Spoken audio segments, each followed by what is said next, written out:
Okay, Dan. You're already fed her. I was rushing to get done just so she could be fed. I'm here now, so it's okay. Look, she has her chicken now. Oh yeah, drink, drink. I forgot to open my can of soda. Not water, unfortunately. That was loud. Sorry. 1 second. Let me just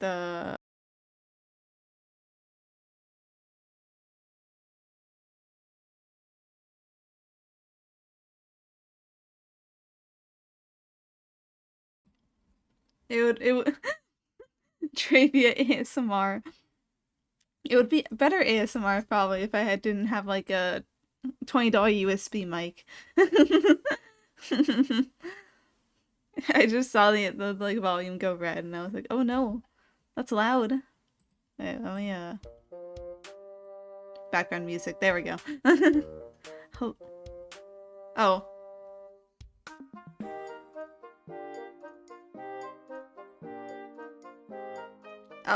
Oh. Did it? Okay. Huh. Okay, there we go. VTube Studio fucking froze for a second there. It's okay. It can handle my excellent soundtrack, I guess. Then I actually need to turn down myself because it's very loud. There we go. Everything's ready. I'm ready now. Hello, everybody, to another segment of Trivia Needs to Get Things Done, and so I am making everyone watch me get things done and be responsible and all that stuff. Whether or not I will be responsible, of course, is it's up to something greater than me, I'd say. Totally, 100%. I have no control. I just press the keys as the letters come to me. Yeah. I was a little late, but I'm here now. That's all that matters. You have been ultra motivated? That's awesome. Can you give me some of it too? Can you give me some of that motivation, please? I'm starving. I'm in a desert and I'm a dying flower and you need to water me with your motivation. Let's go plus ultra. I need it. I need it. Thank you. Thank you for the motivation. I think I could do anything now. If I believe in myself, I can achieve the impossible. Or maybe the somewhat possible. Let's keep our expectations low here. You know, because it's better. Because then when you exceed them, you're like, wow, I'm doing so well. That's how you get through life. And so at least this week's been chill. This week's been so chill, honestly. After the holidays, like at work, well, for one, we started holiday hours, so we're open later now. But it's so funny because we get like nobody later, so it's kind of just like they're paying us to do nothing, which is pretty awesome. And I've had more time off recently because I guess like someone came back from vacation. So I'd have more time to stare at a wall, I guess. If I had motivation, it would be productive time. But I just got some motivation, so I'll try to make the best of it. Thank you. But also, this morning, I went to go see a holiday parade, and it was so pretty. It was fun. It's like a like town parade, so it was low key, you know. There wasn't like floats or anything, but it was really cool. I think it was nice. It's nice to see like the different like kind of like groups in our town and like volunteer organizations and like hobby clubs and shit. And also the high school is sending their bands in to like serve like the massive like amounts of cunt in their uniforms and hitting it on the music. This one like this band came from like another city too. And I feel like they probably did some kind of like vacation thing. But also it's kind of funny to think they just came by just to flex on us. But yeah, a lot of people like decorate their cars and like drive through. Like I saw like a dance club. They would like do like the stop and dance, or like there was also a karate club that like did a whole routine. And there was also like a band traveling on a truck, and like a bunch of people dressed as Santa, and they're like makeshift floats, kind of, not really, but it was cool. I like it. Holiday spirit, you know. I need some holiday spirit. And I also need to finish buying gifts for people. Because that's a thing that I still have not finished. I have made progress though. I just need to get my dad something.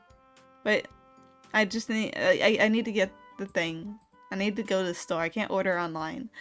So I'll get to that one of these days. Probably at the last second. And also, I got pushed into a Secret Santa at work, and I'm kind of like panicking about it low-key because I was like, okay, for at least half of the people here, I think I know I'd get them. I don't even really panic if it was like this specific person or something. And then I got that specific person that I don't know anything about. Okay, I don't know anything about what she wants because she's like a normie in the nicest way possible. I do mean that in a very nice way. She's like a normie. I don't know what she likes. I don't know what she likes. I don't know what she's into. I don't know her interests. I don't know what she would want out of a gift. Like, should I just get her candy?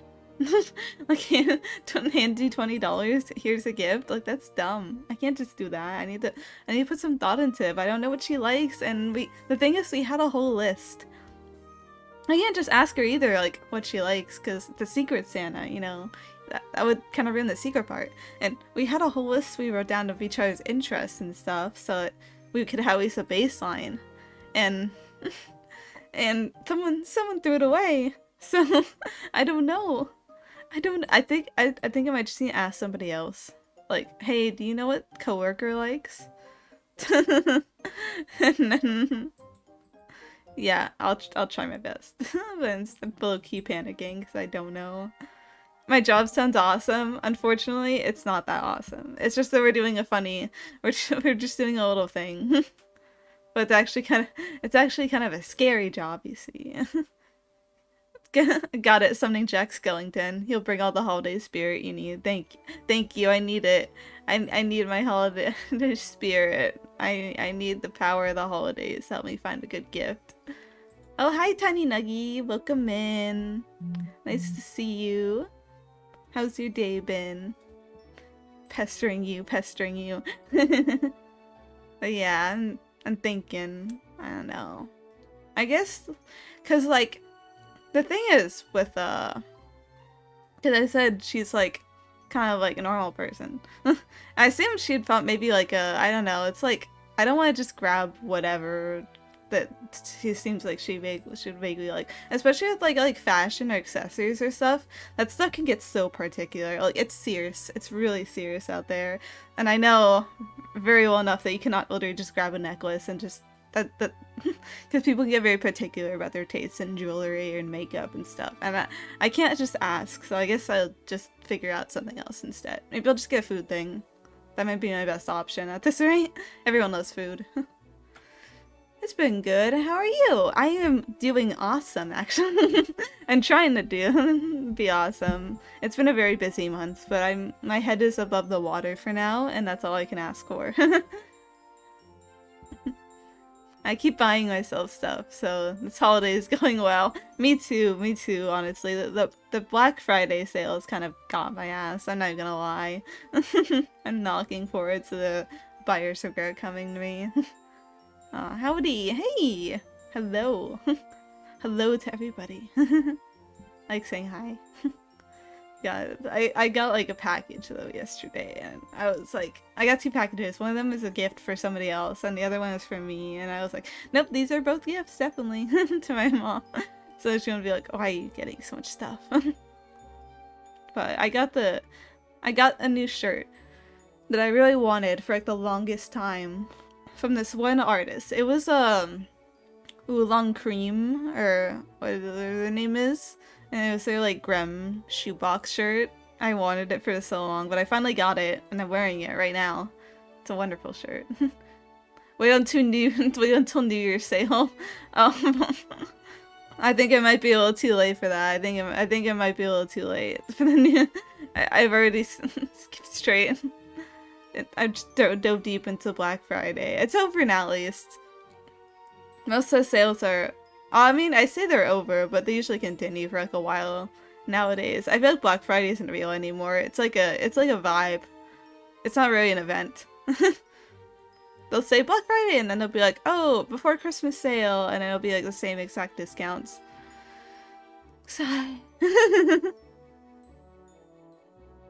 You picked your poison, I'm waiting for mine. Or, you know what? I hope you don't get hit with the buyer's regret. That's all I can say. I am also hoping I don't get hit with it. I'm like, I got new t-shirts when I already have so many, so I'm sure it'll hit in a few days. I'll be like, why did I get this? I still have clothes. I actually have some really, really old clothes. It might be better to start cleaning out my wardrobe. Gotta keep an eye on the sales too. I've seen a few that weren't actually sales. Yeah, that's the strat. They like raise the prices on stuff and then they mark it back down. Like, wow, look, it's a big sale on the item. Big sale, big savings. But there's not, it's either like less of a saving than it would have been like if they just marked it down at the original price, or it's like not even actually a sale in the first place. I know in my store we have like lots of buy one get one sales, and it's like people are like, it's such a good deal, but we mostly only mark down the stuff that we already have way too much of. And that kind of thing. It's all about getting rid of the leftover stock. That's why I mostly like for like Black Friday or like sales in general, I just shop at smaller stores because the discounts aren't as big, yeah, but like, you know, at least you can be reasonably sure that the prices have not changed. I got VTubers merch the other day that I waited 6 months for. Oh hell yeah! And the pre-orders finally come in. It's the best feeling ever. I miss getting merch from my favorite streamers, but then it's like they do stuff that require they get it from like overseas deals, and then you have to pay a bunch, and then it's like, or it's just like expensive in general. But I need to. My budgeting priorities are constantly moving. I have like one thing that I'll let myself like get merch for, and it's like the VTubers are not the main thing anymore for me. It's 100-line merch for me. That's my vice at the moment. That's all I'm affording myself. Plastic. I love plastic. Microplastics, yum yum. BOGO is great until they add 50% off at the end. Yeah, it's like that. No one does like the BOGO much anymore. It's always buy one get one 50% off, or if you do get a free item, it's like you have to buy like another. So it's like buy two get one free, and it's like that's a lot. Like especially with food stuff, I've noticed that they always do like buy like multiples and you just get one free, and it's like that's so much though. It's like party sales, but even it's not a very good sale. Still waiting one more. The singular pre-order approaching you menacingly. I don't even want to go back and count how many pre-orders I'm still waiting on. There's like some stuff I ordered and then shipping to the US closed. So, and now it's the stuff I ordered is just sitting in limbo. But they're all from, like, indie artists, so they're just, like, I feel bad for them. Because they're like, I kind of want to send you your stuff, but I can't. So it's just like, you can wait as long as you need, bro. I can wait. We'll see. We'll just see how it plays out. Did I mention Kill Cure before?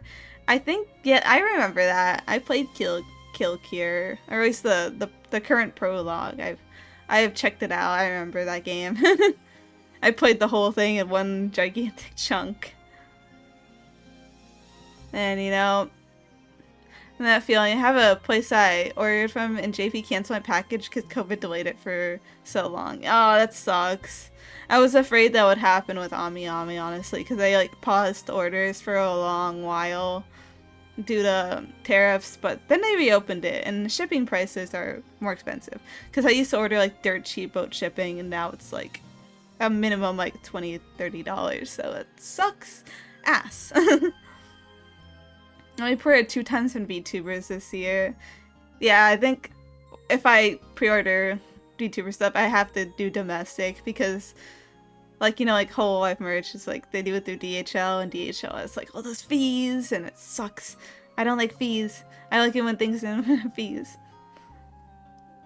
They credited me, but now tariffs, so yeah. Tariffs. I could complain so much about tariffs and how expensive shipping from Japan is now. When it used to be so affordable. I shipped stuff for $10 before, and now it's 3 times that. You know they're working on another chapter or something? Oh yeah, I mean I figured, because like they just did the prologue. So I assume they're doing a Project Eden format where it's just like they release each chunk as it's done. Though speaking of Project Eden, I thought they were gonna drop chapter 2, like, because of like ominous ass messages they were posting. But then it turns out they're just opening like auditions for a VA role, and I was like, damn it! Damn it! I figured that they probably wouldn't be able to do the yearly release that they said they were gonna be able to.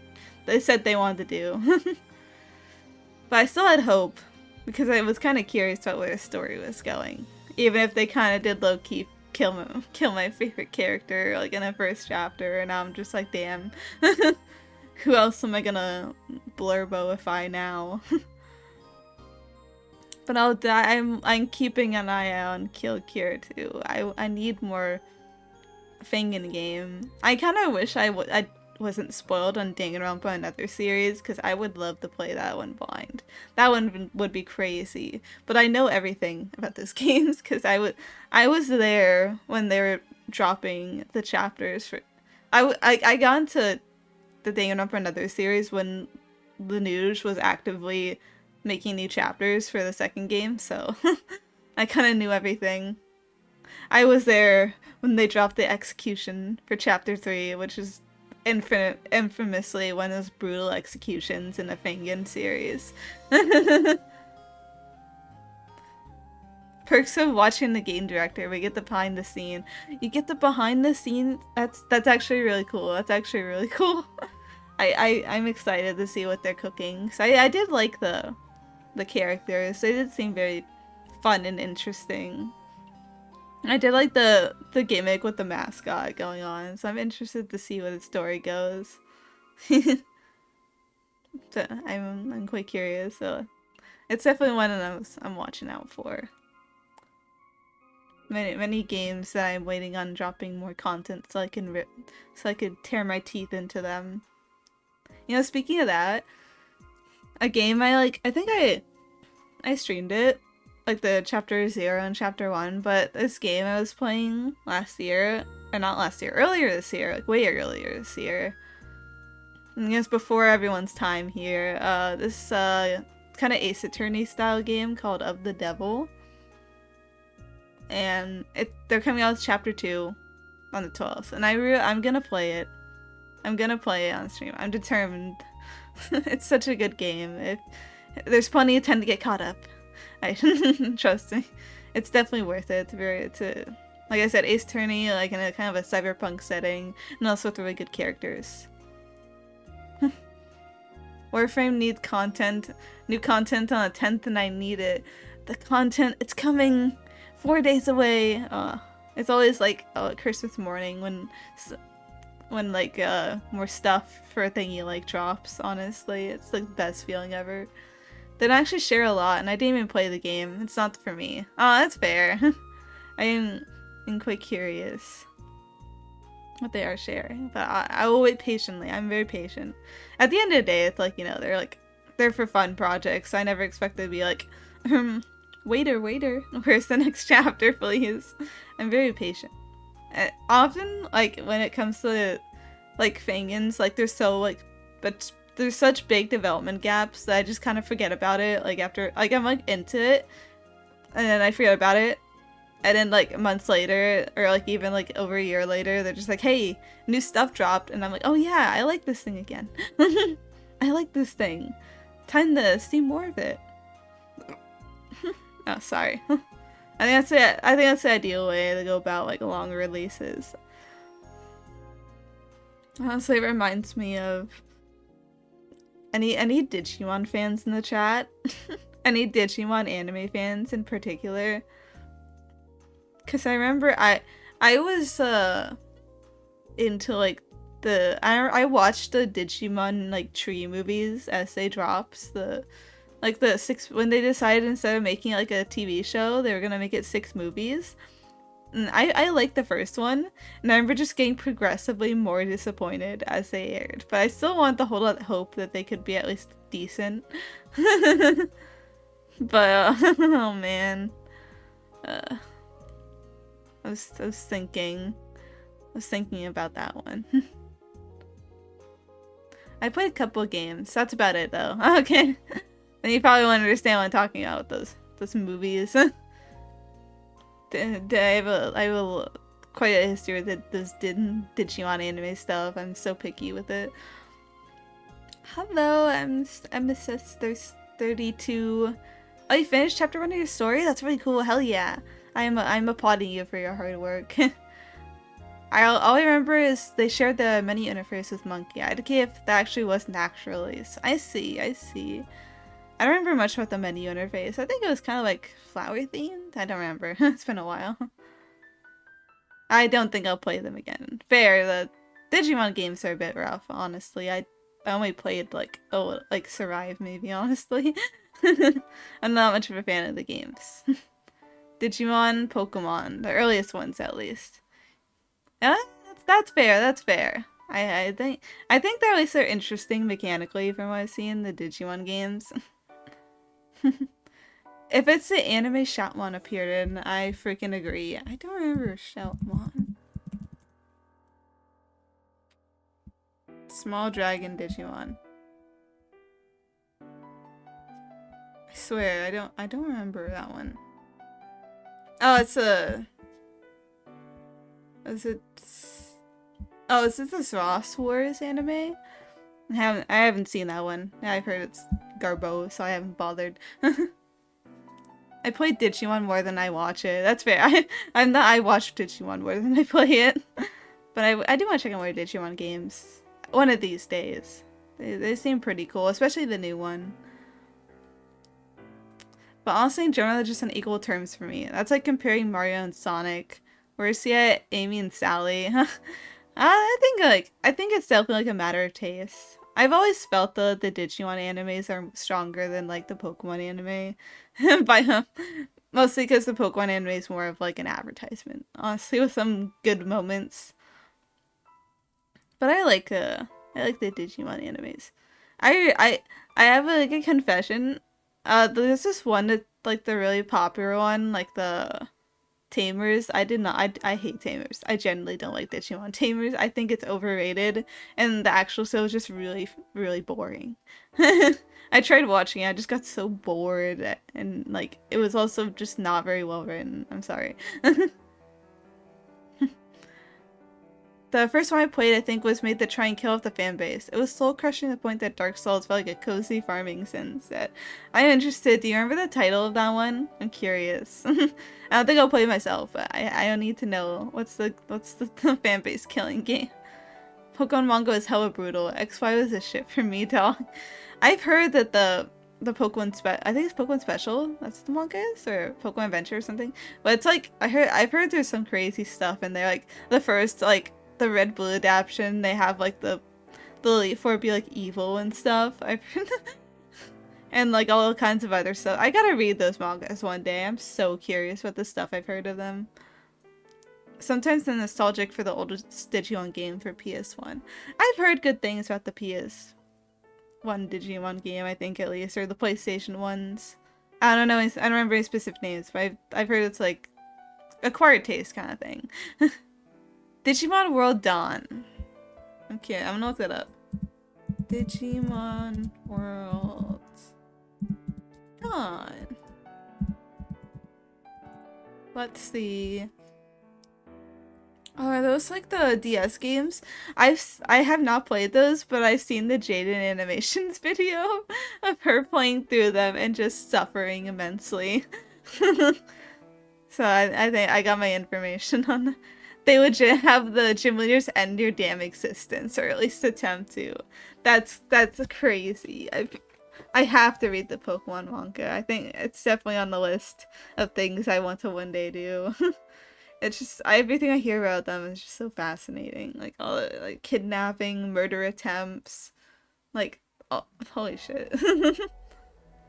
Also, I just like how they're able to just do fun stuff with the stories. It sounds like they have like a lot of creative freedom, and I think that's really cool. I just think that's neat. Blood is also present. That's how you know it's real. They got blood in there. I was cruising right along and then had to spend 3 days grinding to make more progress. This happened more than once. I never finished because of it. Yeah, I wouldn't bother finishing either. I don't like games that make me grind. That's exhausting. That's tiring. I don't want to do that. But yeah. I think like cause like I mentioned the only Digimon game I've really played is Survive, and that's mostly because when people, I think like when it came out, people didn't like it, like Digimon fans, because it's like the 70% visual novel and 30% game, except the game part is kind of like unbalanced, where it starts out like really easy and then just gets really hard around the end. But I like it, mostly because I like the story and visual novel elements, and I just kind of would just speed past like the combat and just like if I couldn't beat something I just grind until I could. Like mindlessly. I was like, whatever man, I'm here for the story. I started Digimon Story not long ago, but I haven't gotten back to it. What's Digimon Story? Is that the... Yeah, it's a new one, Time Stranger. I want to play that one. Right? It's a Time Stranger? Oh no, I gotta grab it. TBH Mahin, the Pokemon was just a Pokemon manga character, legit runs a what?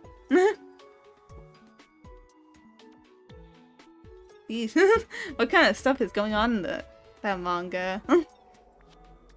The world, the Pokemon one's fucked up there. Like you have like the little happy world in the games where society seems awesome, except for when some people decide to like destroy it, and then.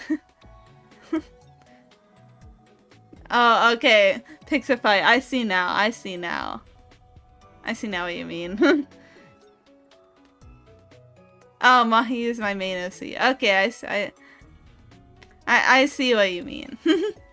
I understand the message now. I love characters that pick fights. That's awesome. Oh, Cyber Sleuth. I have that one on... I think like I bought it pre-owned like forever ago on my PS4, but I also haven't touched my PS4 in ages, so I don't even know if it's still alive, so maybe I'll just buy it again for PC. Just save myself the trouble. I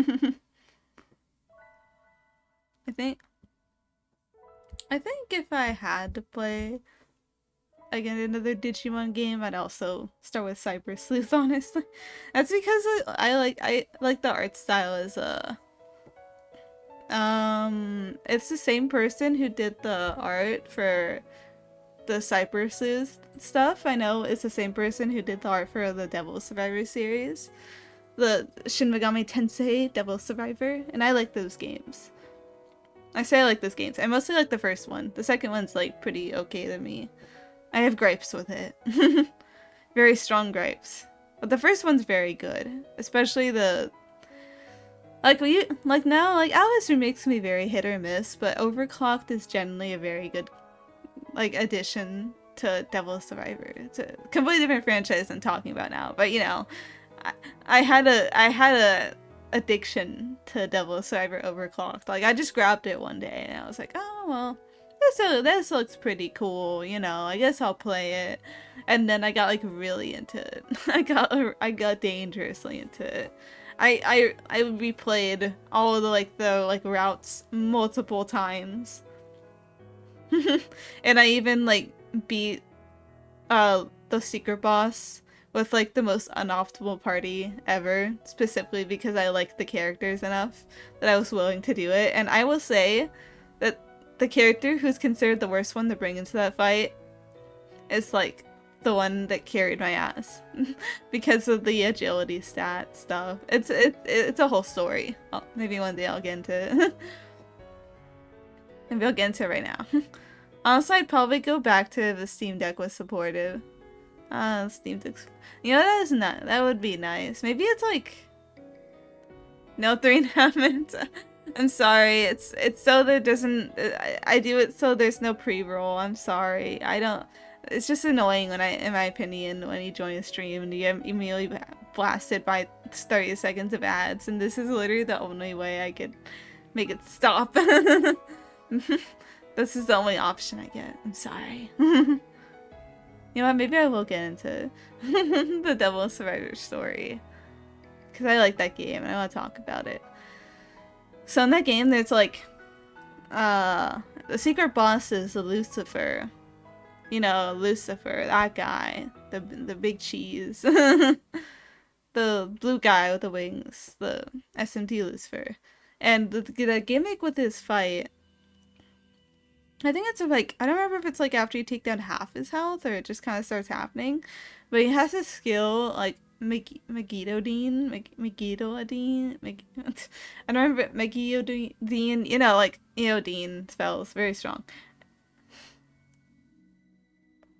Oh, can I chat? I can wait. I can wait. I can wait.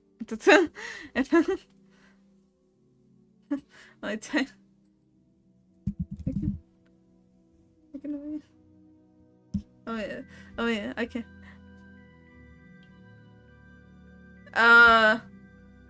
Okay. I'm sorry. I have to. Sorry, that's an auto ban. That's an auto ban. Even if you're not saying the word, you do not say the R word. Even if you're not saying the word, you are not allowed to use that kind of language in my channel. I am putting my foot down. I'm putting my foot down there. You are not allowed, even if you're not saying the word, if you reference the word like that, then you are banned from my channel automatically. Like, if you're obviously using it, like, in, like, neutral context, like, you're just trying to explain a situation, then that, like, obviously nuance, but if you're just gonna, like, use it as, like, an insult, or just get around it, then that's an automatic ban. I have to be the mean Dravia for a second, but I'm just warning you guys, if you directly, rudely use offensive language, then I do not tolerate that. This is not a place for that. There are like channels that'll tolerate out there, but not here.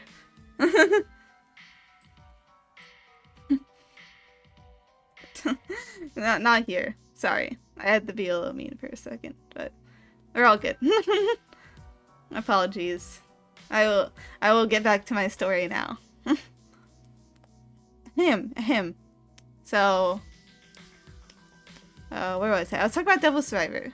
Somehow my brain moved there because you mentioned the rules are there for a reason. Yeah, I will not hesitate to enforce the rules. But also, like I said, if it's like, you know, like if you're just like, yeah, you get what I mean. Nuance is a thing, and if it is like we're having a serious conversation, it's just like a reference to like a censored reference to something that, like, maybe some, like, if we're talking about like, oh, this person said this, and like, you get what I mean. Nuance, but you're not allowed to use offensive language, like even censored. Yeah, okay. Let's go back to vibing now. That's enough of that. So the story's gonna tell about Devil Survivor Overclocked. Is that the secret boss is Lucifer, and his gimmick is that he uses Megiddo, like a Megiddo-Dean skill, which if you're knowledgeable in SMT stuff, Dean skills are very strong. They're usually like the highest tier of like the skill. And it's not a skill that any of the other characters can use, it's specifically for him. And it'll take out like half the damage on, yeah. So TLR, he uses the skill, and it does half damage to everybody on the field. Which is like, because it's a tactical like map, turn-based like tactical like map RPG, so there's like a map and all the characters are on it, and all the enemies are like, you know, it's like Fire Emblem. If you know Fire Emblem, it's a little bit like that. It's basically that. And he uses a skill and he takes out half of the health of all your party members on the map.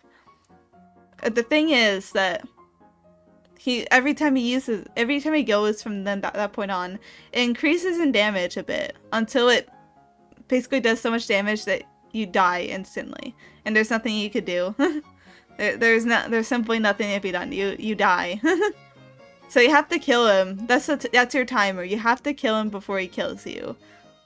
But the thing is, there's another gimmick to Devil Server Oathcock, and it's their version of the turn press system.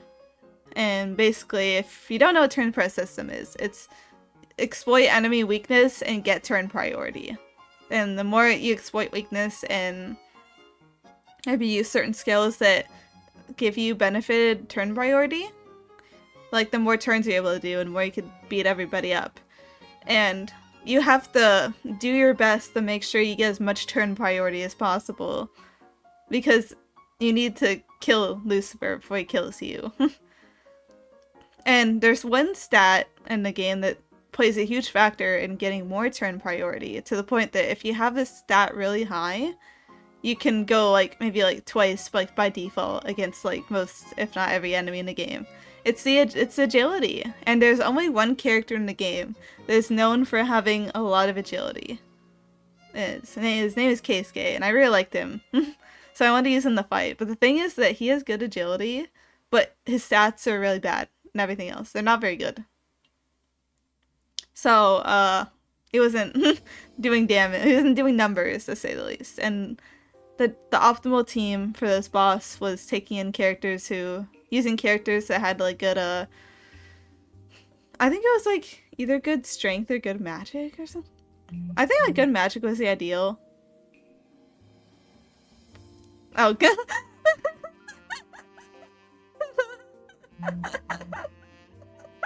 The person I banned is messaging me on Blue Sky. The person I banned is messaging me on Blue Sky like, sorry I said... sorry I used offensive language. I just get really angry when ads are... I'm sorry for laughing. I'm just like... you can do...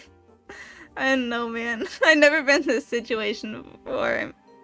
Oh boy. I'll respond. I'm just gonna put that aside. I'm not responding to that right now. We're in yaps. I'm in yap mode, and that is how it will be. I'm I'm no tolerant for using offensive language like that. I'm mean, Dravia. I'm not mean, but I'm serious. But anyways, I was in the middle of a story. Let's get back to that. So, like I said, this character is ass in agility, and what people say is optimal for the fight is using characters that have high magic or strength stat or something like that. And so a lot of people don't use that character. But at one point when I was doing the fight, we were getting down to the wire, and my entire team, like, I neglected to take care of the other enemies spawning on the map, and they killed all my other characters. And they killed everybody except my guy, Keisuke, with his high agility stat, had 2 whole turns. And I managed to revive everybody. I managed to squeeze out even a 3rd turn on his turn priority and revived everybody.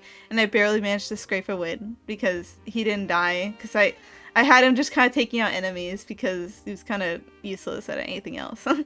But he revived everybody, and I think that was pretty awesome. Like, I used like a useless character, like quote unquote, to turn the whole thing around. And now I personally, like, if I did the fight again, he would have to come with me. But yeah, that's what I like about those games, like tactical RPG stuff. You could legitimately like just kind of use normally unoptimal builds and like still get a good benefit out of it. That's what I think anyway. That's what I think. I like games that allow freedom of strategy. Because, like, I always think that it's kind of unfun when you pick up, like, a turn-based RPG or something, and you could tell there's a very specific way they want you to play for, like each fight. And there's, like, no other way you can do things. You have to do it that way.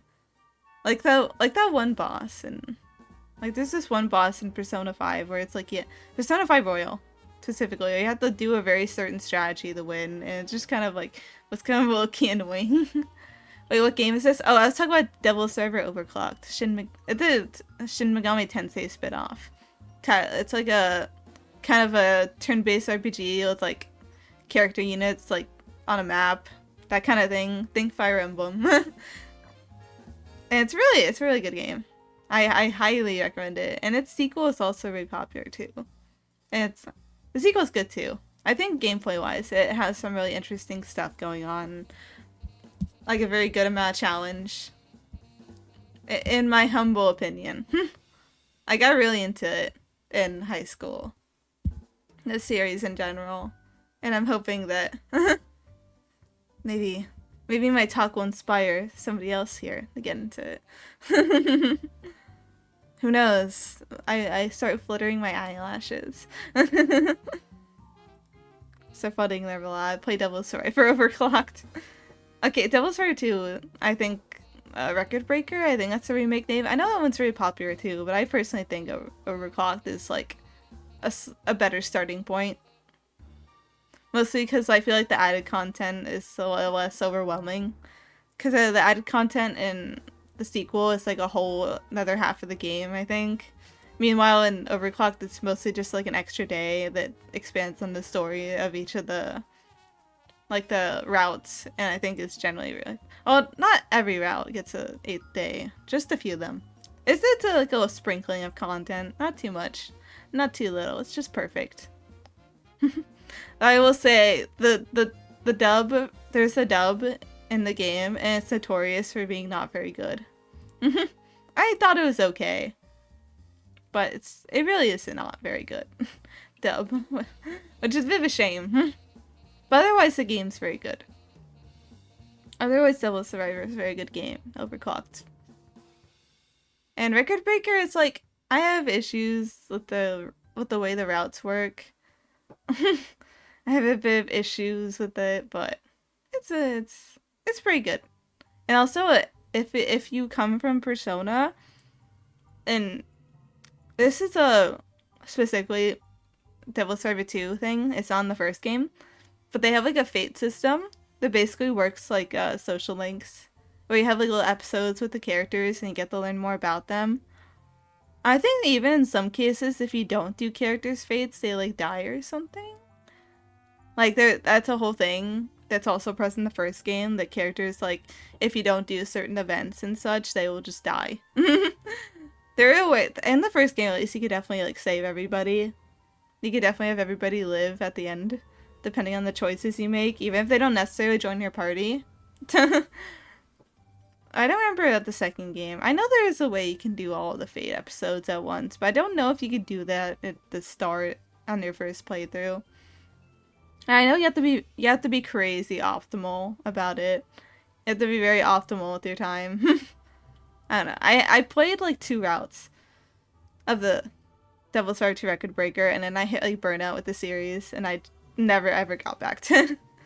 But I want to, because I haven't even touched the second arc in the game.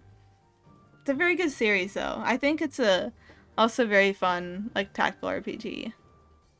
And of course it's like challenging. And I would say it's like the only, like, it's one of like few Atlas series that get remakes that didn't have really bad remakes.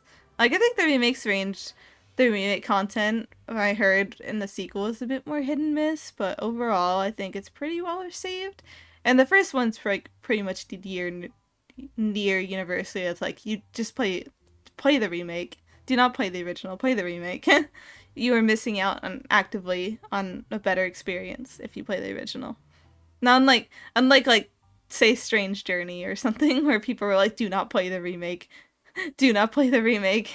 Play the original. God, I low-key regret when I was a teenager and I had several chances to get Strange Journey, and I was like, nah, I won't do it. And now it's like probably really expensive now. Damn it. How dare things get more expensive. I remember I got a copy of Pokemon White for like $30 when I was a teen. And now a teenager, now I'd probably pay a lot more for it. Because Pokemon games are like, especially like the ones that are like the childhood nostalgia ones of the moment, which is the DS games, are always crazy expensive. Like, it feels like with like every new generation that gets older, the the Pokemon games that they play as a kid just get crazy high. I imagine that Sun and Moon are probably gonna start getting higher. I saw them for like $50 at the store today. I'm like, those games are gonna get more expensive because the people who played them as kids are gonna grow up and want to buy them again. They only go up in value. Yeah, that's the thing too. They stopped printing them. You know, there's no way they're making any more copies of 3DS games, Nintendo. So it's like, it's kind of, they're just gonna start going up, and it's gonna happen to Switch games too eventually. Why not both? That's true. Why not both? Man, video. You know, it was crazy going to like because I went to like a used game store the other day. I didn't buy anything because I don't really like, collect games all that much. But it was kind of interesting to see the stuff I played as a kid and just see how much it is now to buy it. Especially like, there's this one game that has a bit of a funny situation going on with it. That it's like a little drawing game, but the second game in the series is known for having a really shocking ending. Or it turns out the entire like universe of the game took place in a kid's coma dream, and you need to wake him up and like destroy the game, like the dream world, to save him. But the thing is, like, they re-released the game, and they're like, geez, that ending's a lot. Let's just change it so he just knocked his head falling out of a tree, and then he woke up like 5 minutes after. So they censored the ending. The censored ending is non-canon. They made another game like years later and made it non-canon, but it's still, there's still a lot of the later copies of the game have a censored ending. So a lot of people, if they want to find like the uncensored original copy, they'll have to check like the serial code. Like on the thing on the cartridge, I think, to make sure that they have the original car crash freak ending. I think the funniest thing with them censoring the ending too is like there's this character in it that's supposed to be like the protagonist, like the coma kid's sister, and like half her face is like disfigured in real life, which is reflected in her like dream counterpart. And since they changed it, it makes no sense. It makes no sense why her face is like that anymore. Also, I played that game when I was like 8. I was 8 years old playing my funny drawing game, and then I got the car crash ending, and I genuinely just was like, people die when they're killed? Nintendo DS game?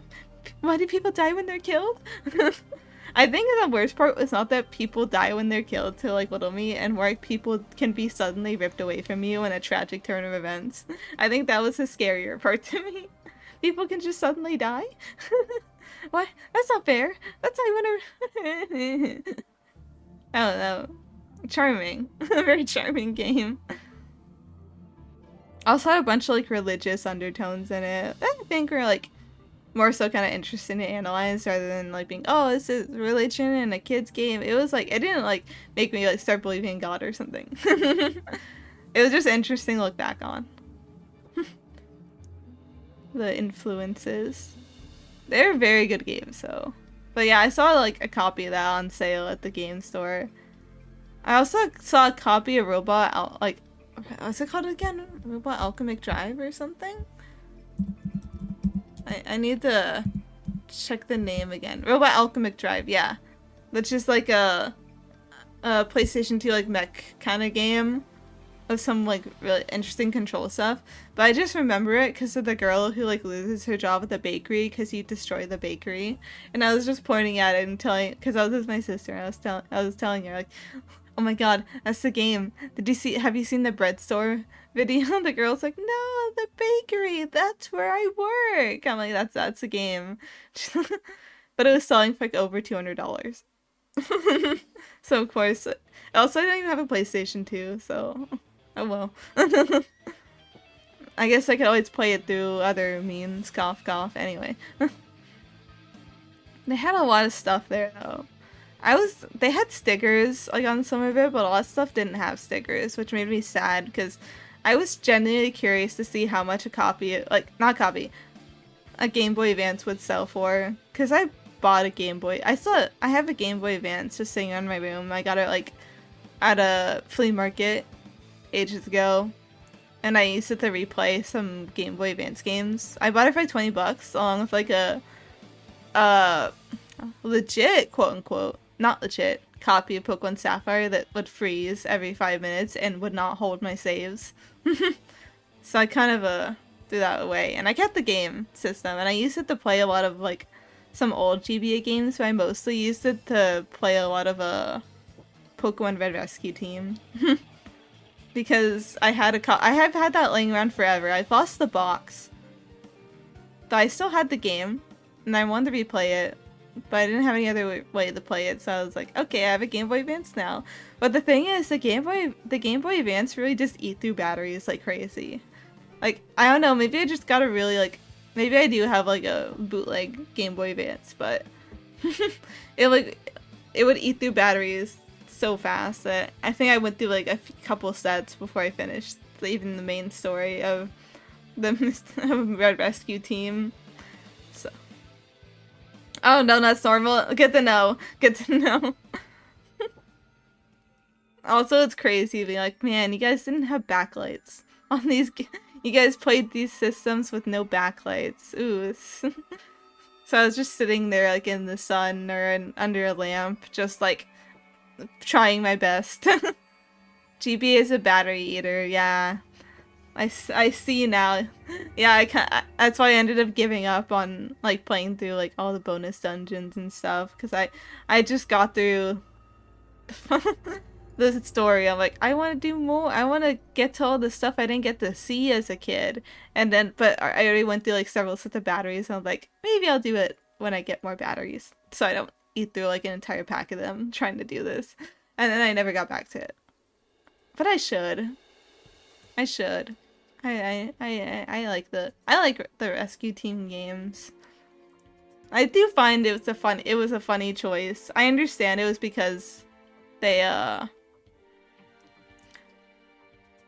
it can charge. Okay, you could charge the Game Boy Advance? I had no idea, honestly. I just put the batteries in. Maybe I'll see if I could find a charger for it one of these days. Surely it can't be that expensive, right? I don't even. We'll see. But I will keep an eye out for one of those. I definitely do not need to sacrifice all my double-A batteries to the GBA. Cause I never got to see all the post-game stuff with like the you know, like they find out that Gengar's a cursed human and stuff. I never got to see any of that because my DS Lite that I played Game Boy Advance games on like died.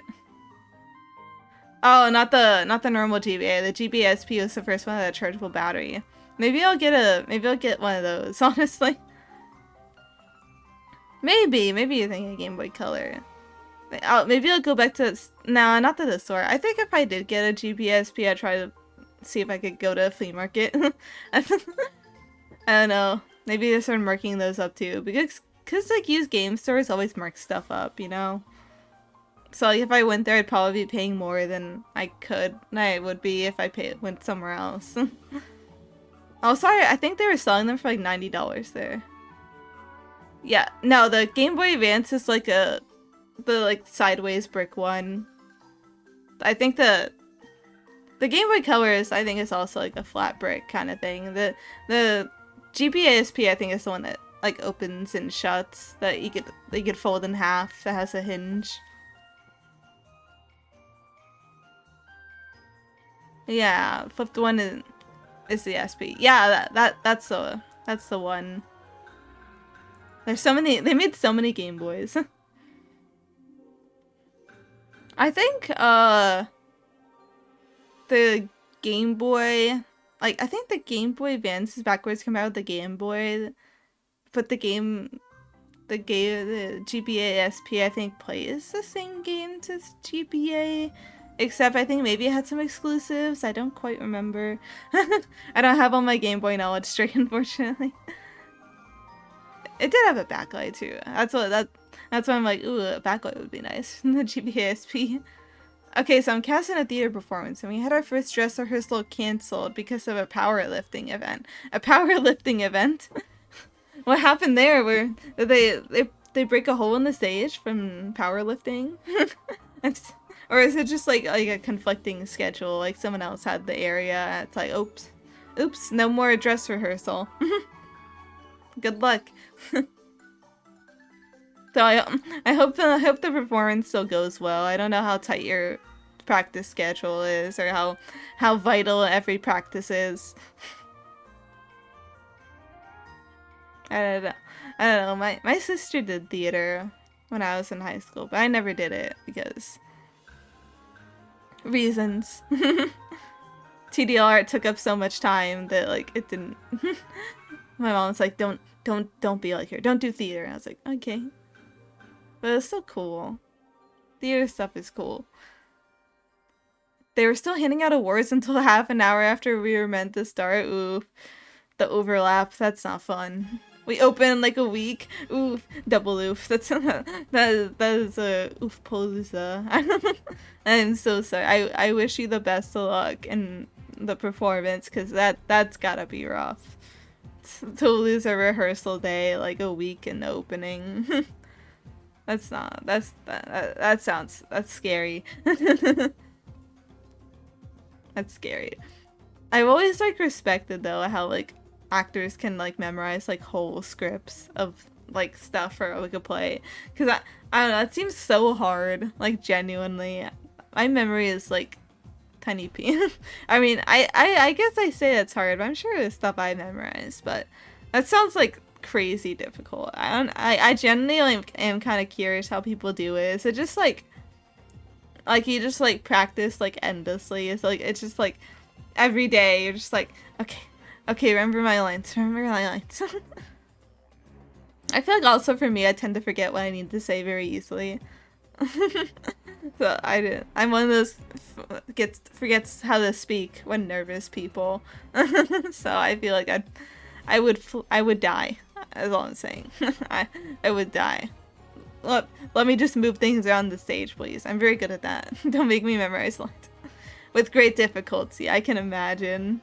That seems so stressful. I respect it like immensely. I think it, especially in like live theater, because at least like in a movie, if someone flips their lines, they could just like cut, restart. It wastes time, yeah, but like it's not like, oh god, it's over. That's it. We have no movie now.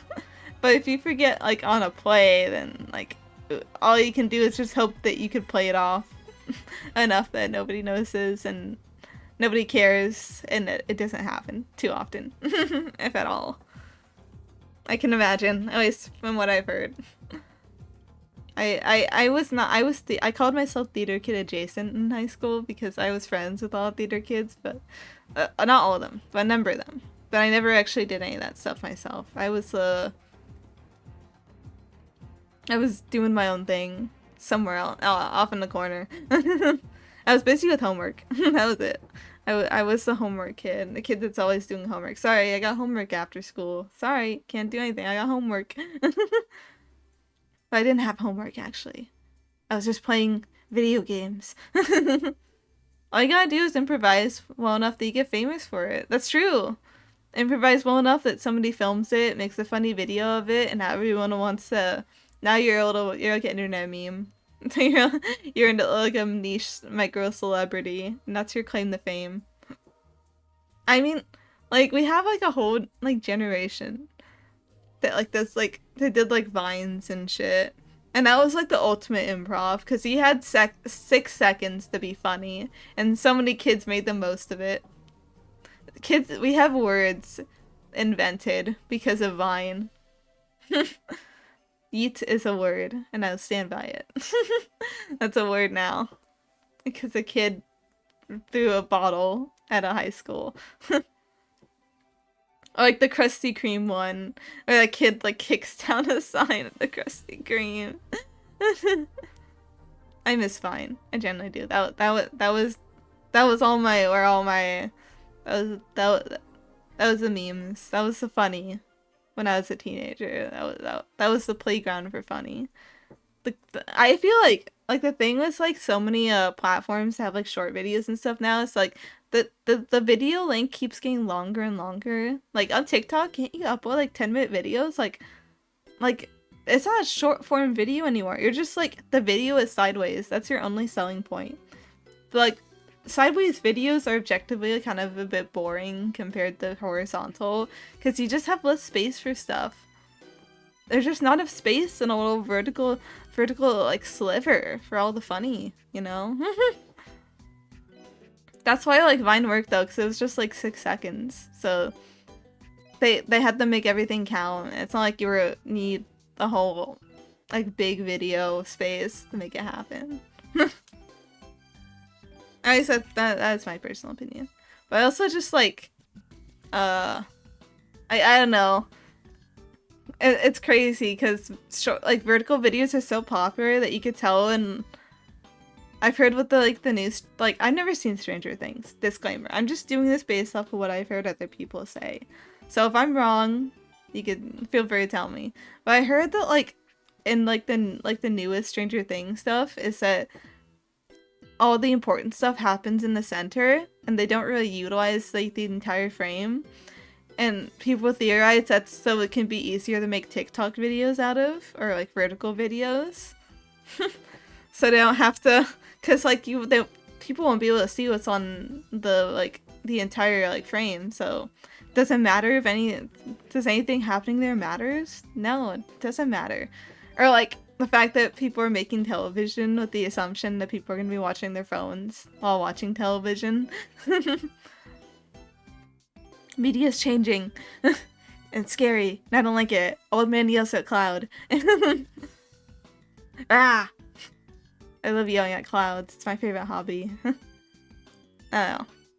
I guess it's easy to say, okay, stuff was cooler when I was a kid. But to be fair, when I was a kid, people still read books. So I think I'm allowed to say that things were a bit cooler. I'm allowed. I've gotten to that age. Bro, that reminds me. I mentioned earlier, way earlier, that I went to a holiday parade, and there was like a bus of like lots of like private schools were there. Like there were a lot of private schools advertising there, and they would have the students there. And one was obviously like a more wealthy school, and they had the kids in a bus, and one of them yelled out 6-7, and I took like immediate mental damage. Every time I feel like I understand, like like for a while I translate the meme for so long in my head, like, oh, this is like the like new generation's "can I has cheeseburger," like the LOL random phrase, whatever. I don't know. But every time I hear it, it still scares me. Like, I accept it. Please, I'm cool. Please, I'm cool. Please, I'm cool. I won't use your meme, but I'll respect it. Okay. I don't know, I feel like it's easy to say that, oh, humor's gotten stupider, but also I feel like every generation has like a stupid humor phrase, like just random humor in general. Every time I hear it, my throat dries up. I use the meme all the time. I use all the memes I want to disappear. We're getting mixed meme usage in the chat right now, folks. I will never say it again. I hope you guys know. That was the last time I'll say it. I'll never say it ever again. But sometimes I like say it at work because I like read out people's totals when they're checking out, and it'll happen to have those numbers in there, and sometimes I'll get a reaction and I'll just stare at them like that. I'll stare at them like that, just stone face cold. I won't give them the satisfaction response.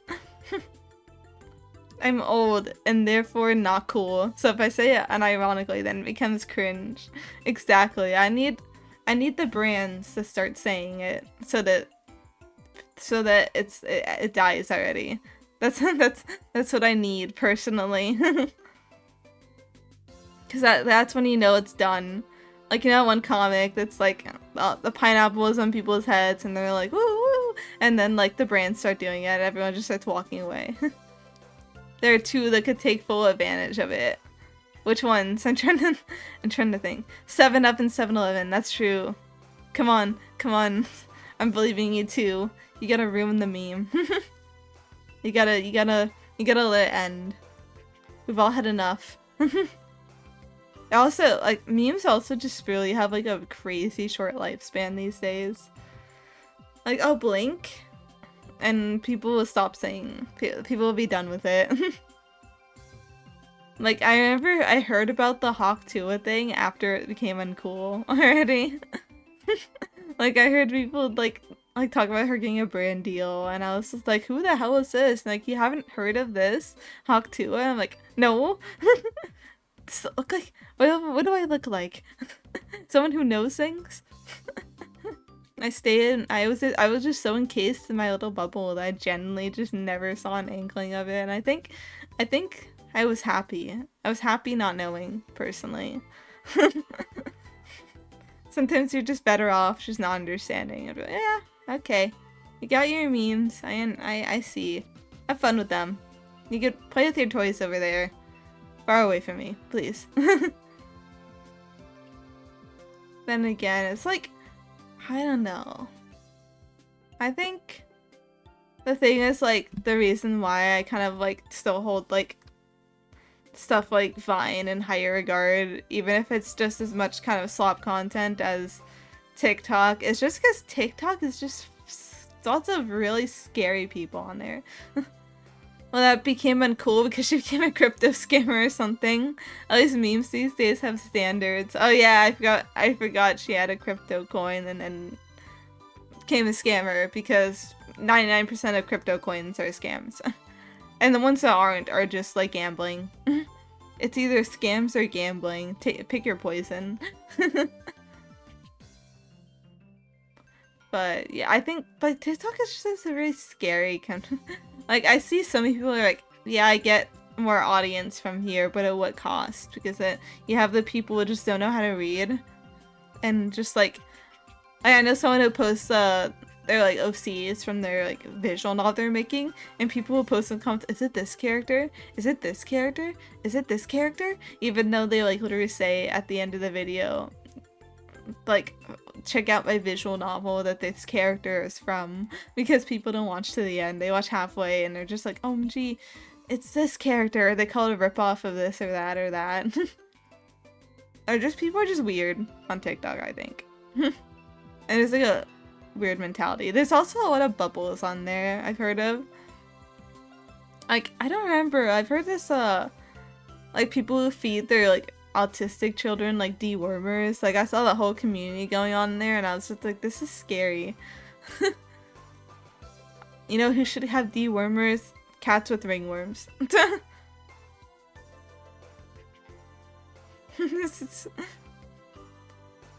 That's me all the time. I'm only watching halfway through this live stream.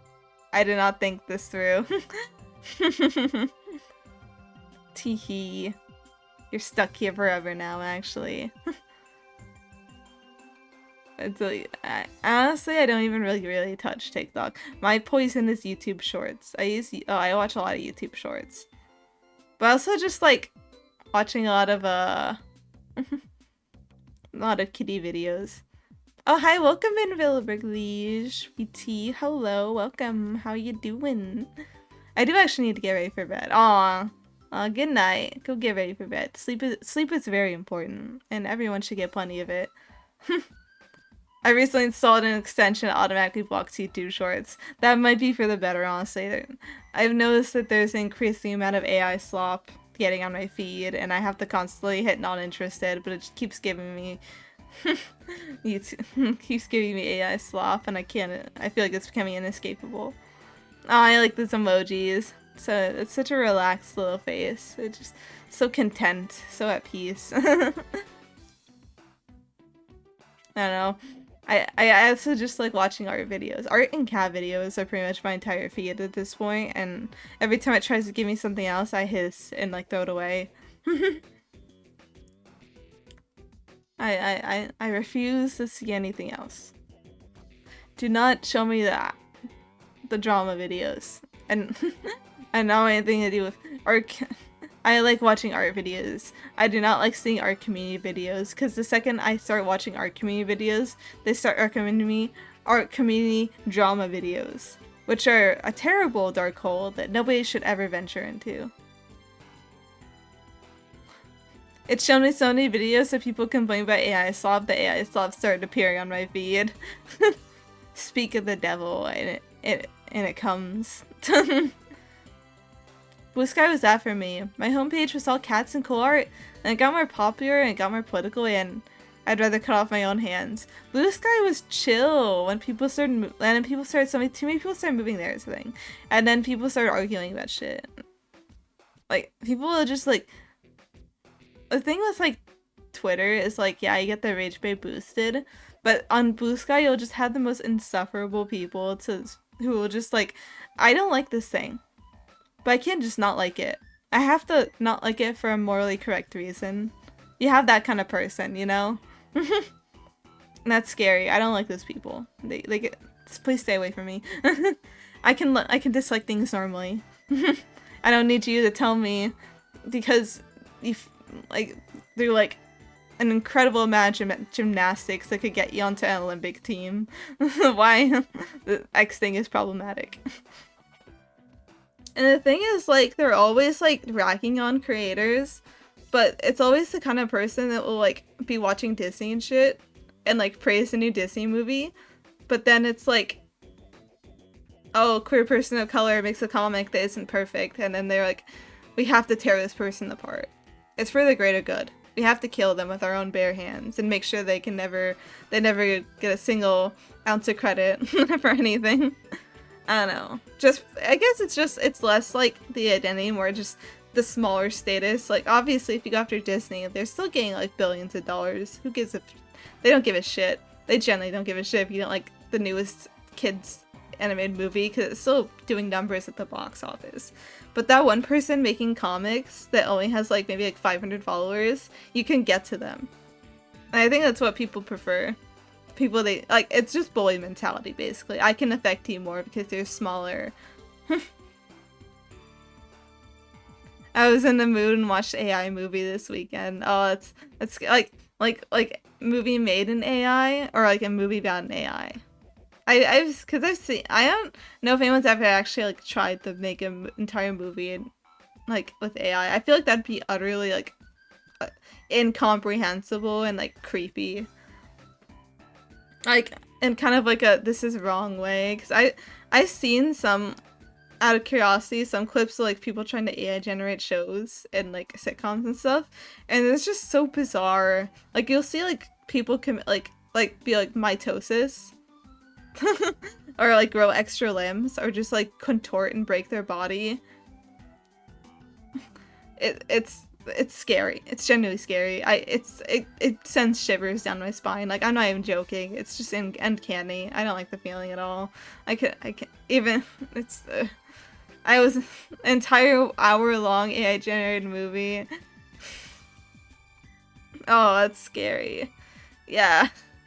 Unfortunately, advertisers don't care if you're only hate watching. Are people actually started posting that? I know people are AI generating books. I think it's crazy. People are already making AI generated movies to sell. Oh my goodness. Because I saw like the little clip of someone trying to AI generate Friends, and it was like, that was just a thing on Twitter, and it's like, people were like, oh, this is so uncanny and creepy, and then I watched it and I was like, wow, that's scary. Legitimately. Good night. Good night. Good night, Yappy Bara. Hope you sleep well. But yeah, I think what the thing with like AI stuff is, it's uncanny now, but eventually it's, even if it gets like perfectly indistinguishable, I hope that we could still find the people, the dislikers, hand in hand, can still find ways around it. I personally have no interest in AI generated stuff because I have I guess like a personal sense of pride.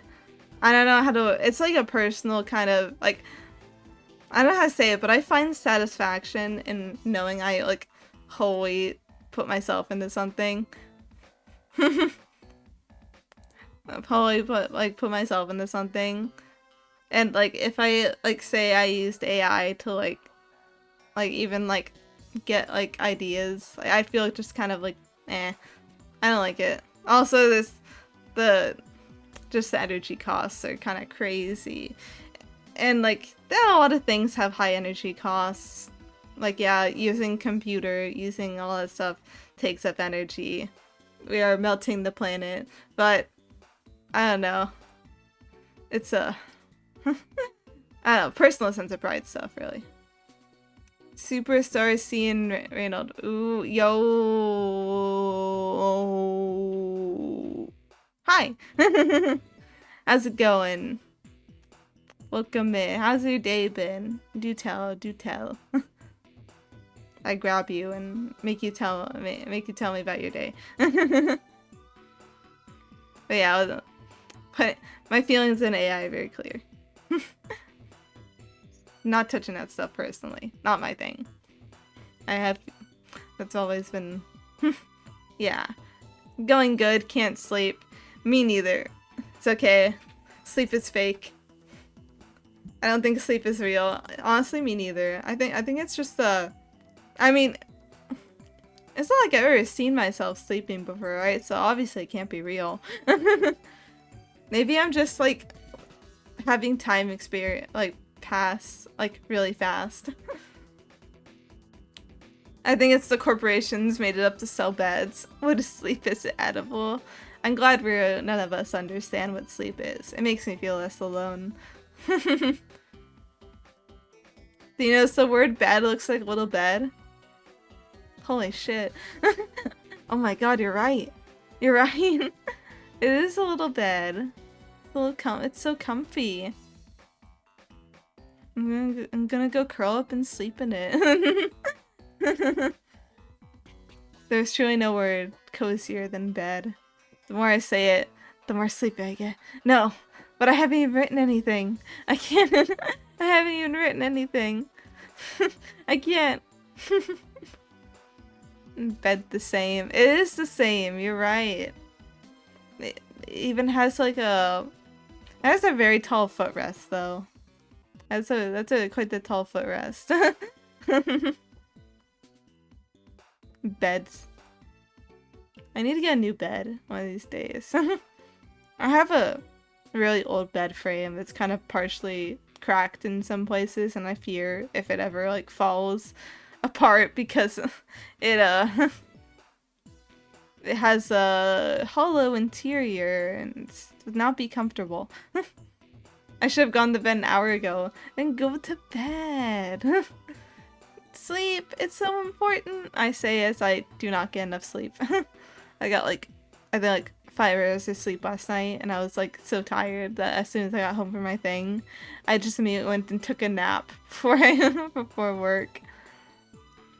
I want 2 beds and I want to put them right next to each other to form a competition. So I always thinks that maybe one day they'll permanently replace being more comfortable. Yeah, they have to live under the pressure so that they can be as soft as comfortable and as comfortable as possible. That's how you assume optimal conditions. It's very smart. But you're having fun. I'm glad you're having fun. I love giving fun times to people. There's so many new faces around. It's crazy.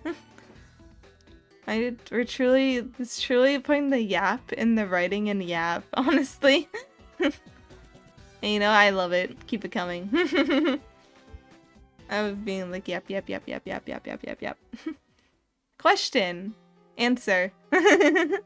I'm sorry. I had to. That's why I have 2 of everything. I'm in much debt, but it's essential to breed competition in animate object. That's true. It's extremely important. You have to keep everyone on their toes. Furniture included. Is collab stream the normal time tomorrow? I think I actually talked about this with O Jockey like earlier today. I think we're trying to aim for like for context, I'm in Pacific Standard Time, and that's the time zone we're going by. We want to go for 4 Pacific Standard Time and well, midnight her time. I think that's what we want to do. So my soft confirm. Fairly certain that's what we're going for. Unless something happens, but it should be around that time. There's an owl outside my house. What should I do? I have two even. You should take a picture. I was gonna say leave it be, but you know what? Maybe see if you can take a picture. Owls are very cool, but also you might startle it, so maybe you should just leave it be too. Owls are a beautiful part of nature, and they're just doing their part to have their food and live their life. Getting those rodents and small animals, you know, very important work. I may or may not be there. Well, I'll be happy if you do manage to show up. Wait, PSC, let me brain this quick. Yeah, it's not gonna be a late night thing. That's mostly a my schedule thing. That's mostly a my schedule thing. But I have no work tomorrow, so we're gonna, and also Hojaki has a completely different time zone for me, so we have to do it later. For context, right now, it's almost 1 a.m. Like, we're 2 minutes to 1 a.m. If that helps. But it's cold and I love them and I want to see one. Oh, you know what? Maybe you just be very sneaky about it and go snap a quick photo. Wait, what time again compared to now? It's, okay, let's see. Right now it's 1 a.m. And we're planning on doing the collab at 4 p.m. my time tomorrow. So 9 hours ago. I believe so. I need to do... Okay. Mental math. Yeah. 9 hours. 9 hours before... 9 hours before assignments, 4 p.m. for me. So, just like mentally rewind 9 hours and then add a day. And I think that should be satisfactory. Going out to dinner tomorrow. Hopefully be back by then. Oh, we'll see. I'm East Coast. Oh, I see. So it's only a few hours difference. Well, we'll see. We'll probably be going for a while, honestly, because we want to make the most of it. It's 3 for me. If I feed it, they'll see me as a friend, and more owls will come, but I don't have owl food. That is how they get you. If you feed the owls and they come to expect food from you and you don't have food, they will get angry and they'll attack you. Predator 101, unfortunately. Be careful. Don't feed wild animals. You don't know what you're doing. You don't know what you'll become to them. Scary territory there. That's 3 a.m. It's 4 a.m. here. Chances are I'll lose my streak. I'm sorry. Unfortunately, we have to do early because that is the time that works best for me and my friend, alas. But we'll see. There will be a VOD. I always leave the VOD behind and back it up and stuff. So there will be a VOD. No worries about that. I'm very good about backing up my stuff. Yay.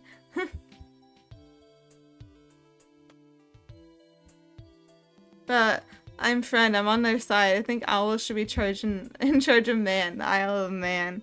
You know, I don't disagree with you there. I think I would trust an owl to be in charge. They're just so trustworthy. They can always look at their back.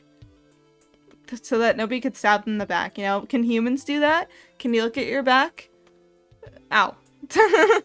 No, I tried. I don't even know what I tried. And maybe I won't sleep today. No! Don't! Sleep! Sleep! Sleep! Don't do that to yourself! Nah, Twitch will just yell at you like, hey, your streak can be saved if you watch a stream in 24 hours. Okay, so then I gotta stream again in next 24 hours to save your streak. Help. Call us out of work. I gotta do another stream real quick. It's very important, you see. No, we are imperfect. We are indeed imperfect, but owls are perfect. So it's fine. It's the rule, that's true. Very important rule. But you know who's really perfect? The mouse. I think like the rat more specifically is the perfect. The bot saves the streak too. Oh, that's good. Yeah, I'll definitely. I always save the video, so it's good. You have to save their streak. It's just the law of the animal. I'm trying. I am there. I'll try the. I will try. I used to be like really obsessed with like little like mouse protagonist stories. Like the Desperadox, that book. I love that book as a kid. I've always hoped that people will make games about little mice protagonists exploring a very big world. I think that is a setting with such beautiful potential.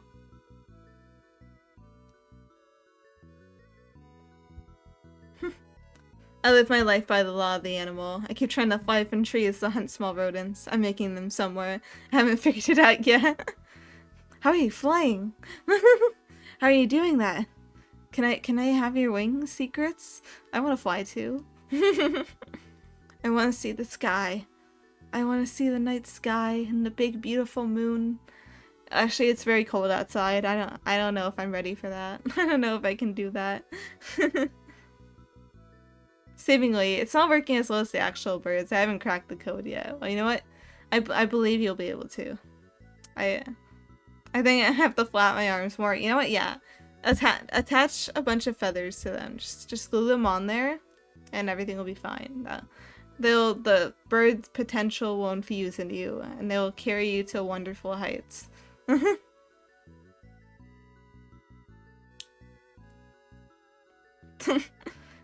Maybe I can fly too. No. Moving my arms too much effort. They're so sore today. My arms are so sore and tired. Maybe if I spin. No, true. Maybe you just gotta do like a warm-up flaps before you take off. You do like a running start. We don't have feathers. Planes don't have feathers. Clearly the answer is make more airplane noises with your arms outstretched. Yeah, yeah. Oh, don't forget the helicopter noises if you go spin. To inspire you to flap your arms more. Okay, I'm flapping. I'm flapping. I'm flying. I can fly. I can fly. You know what? Obviously, you also need to... You also need to just, attach wheels to your legs. Okay, though, for real. Lurk mode activate. Okay. Well, good night to you when you do go to bed. Just getting out of the way. Ah, don't die! Don't die! Don't. Wait, your genius is exactly what to do. 1 second, I'm going to jump off a tree. No! No! No! No! Don't do that! Be careful! Now I'm liable. They can't get me alive. I have to hide my identity now. It worked. I'm real. I can fly now. I'm so proud of you. I'm so proud of you. You can fly now. That's beautiful. Oh. I think I need to take a little bit of a break though. I've been talking for so long. I think it's just about break time. It's been an hour and a half. Oh, maybe when I'm back I can actually get some writing done and I can believe in myself. You have to wear another mask over my mask. I do. I need to change my starter eyes and I'll put another mask and I just have normal eyes. I just have normal eyes. But yeah, I'm gonna go take a break, but when I'm back, I will be back.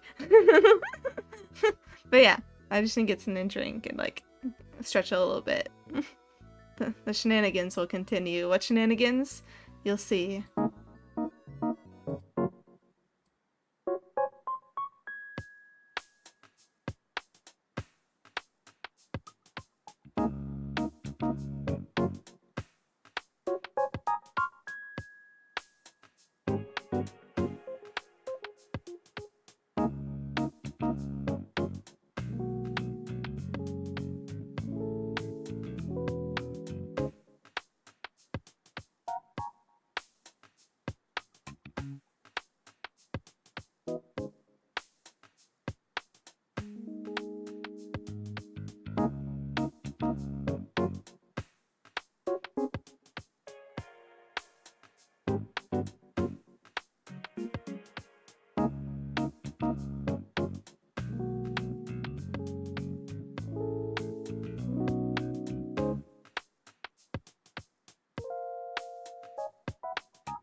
Okay.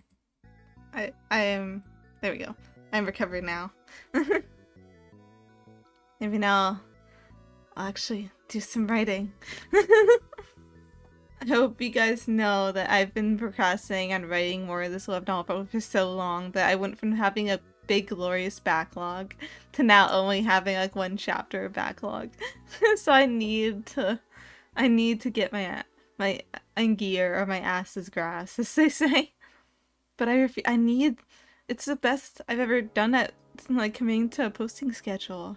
I can't let it go. I have to try. I have to try. So we're gonna do a bit of locking in, as they say. There we go. Okay, I need to remember what's happening in this chapter.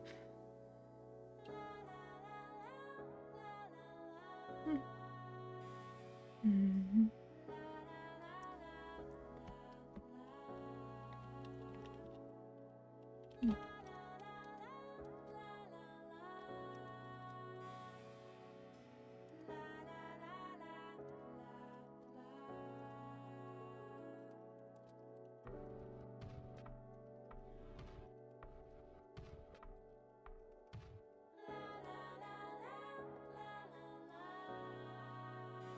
Okay. The words. They're coming. One sentence. Alright, that's enough. Okay, I'm joking. That is a beautiful sentence. Gives up. Oh. That is the sound of me giving up. I'm joking. I'm not giving up. We're just getting started. If I can at least finish chapter 18 tonight, I'll be very happy, I think. So that'll be one more chapter, and I just gotta do one more, and then I got enough for a week. If I just take it week by week, that'll be awesome. The backlog was good, at least, for when I got really busy, and I just couldn't work on this. That's why the backlog is so good, because then when you, like, slip for, like, a little bit, you have something to fall back on. It's beautiful. Life is so beautiful like that. It might just be the most beautiful thing ever. Alright, let's see. This is mostly... Oh,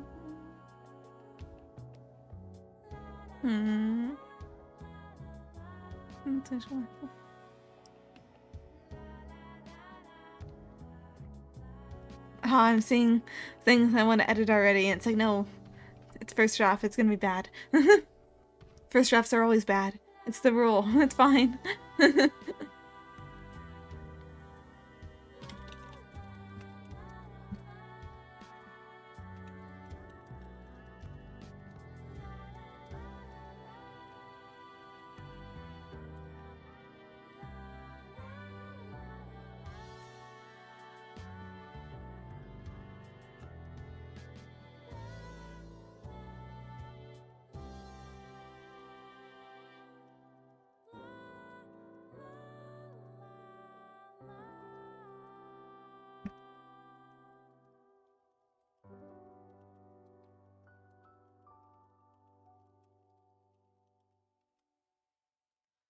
You know, I'm thinking, there was this game I was really excited for. It wasn't gonna be something I was gonna play on stream. It was content was kind of not good for that. But it was like a kind of like a spooky like horror game, and it's by like a haunted Bishoujo game. And it sounded interesting based off of like the marketing and someone was posting about it, and it was gonna get an English release, and I was like, oh, this looks cool, and I played it, and apparently everyone that played it didn't like it. So now I'm like, damn, I was looking forward to that. Because apparently it just had some really dumb writing in it, and also they used like they had really stupid art direction decisions, to say the least. I was looking forward to it though, so I'm so sad about it. What other games do I even have to look forward to this year? I think it's just up to next year now. It's sad. So many games but no games. Oh, there is one game that I am still like, it's out technically, but the translation is rough. So I'm waiting for them to like fix the translation before I play it. Waiting so patiently. I don't mind playing a game with a rough translation, but if it's like a visual novel, I definitely want to wait. Like, one of my favorite games this year is like that I played is Sensuki, and that game has such a rough translation, but the visual novel stuff is not the important part. So I don't really care if it's like broken English everywhere. As long as I could still enjoy like the meat of the game, which is kind of like a stat raiser, kind of fanfic writer simulator thing. And also merch creator. Low key, it's best purpose. Because you could draw in little assets and like import them and just make all your characters. It's really cool. Sensuki. I definitely recommend that game. It's called, the full name is Sensei I Like You a Lot. And I think I heard it was originally like in Chinese, I think. But then it was like made alongside and also had like an English translation. And like translation's rough, but like I said, it's not the meat of the game. So if you're not worried about, if you don't mind it, that's awesome. Honestly, the writing is like very it's very amateurish, but I don't think it's a bad thing. That's not the point of the game. I think it's fine. Again, it's the point of it is not the story. That have a pretty weak story. I think it's at least has at its core is sincere about what they're like trying to write about, which is like fan culture, and I think that's really cool. I don't think it really matters to me if the writing is amateurish, as long as I could tell it, I could see where it comes from, you know. I see the place of sincerity, and I appreciate it. Okay, let's do more writing.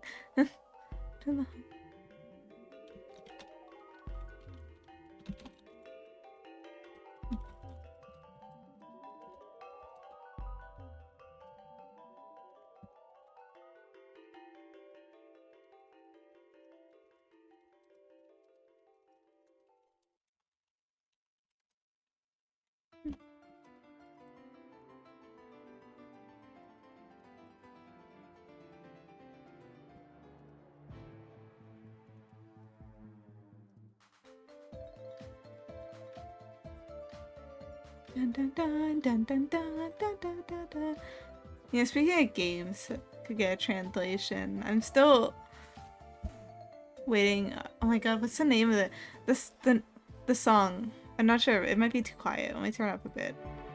The song that this game comes from, I don't remember the name of it off the top of my head, but I'm still hoping it gets a translation one of these days. Even though it probably never will, honestly. But there's the hope, and as long as we hold on to the hope, it can never disappear. Not entirely.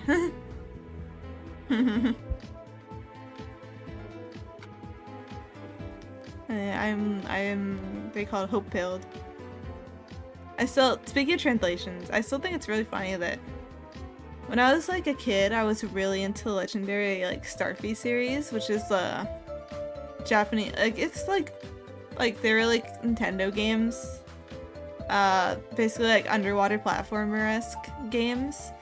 And they released the last game that came out in English, but none of the other ones. And I always held out hope that they would go back and re-release them. And they did release one of them. But when they did, like, they released it overseas, and then they decided to just, like,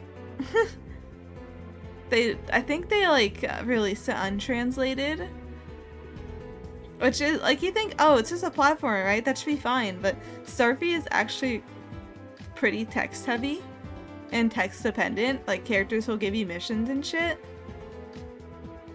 So it makes no sense as to why I decided to release it untranslated, because that makes it very unplayable, to say the least. Hi! Hello! Saying hi very long. Hi back. A big old smile. Hi! I like saying hi, what can I say? Let me double check my information actually. Legendary. I used to watch the JP commercials like on loop. I really like that game. What's the... I'm trying to remember what like the catalog virtual console thing was called again. I don't remember. I remember when they were originally gonna like cycle games out of it, and then they decided to. they were like, people complained and they didn't.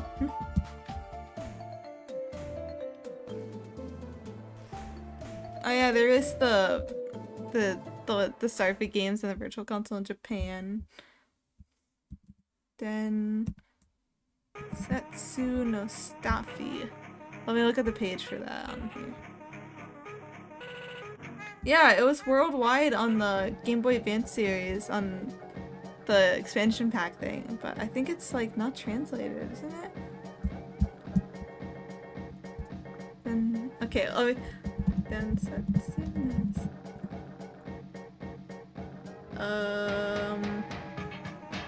Nintendo Switch.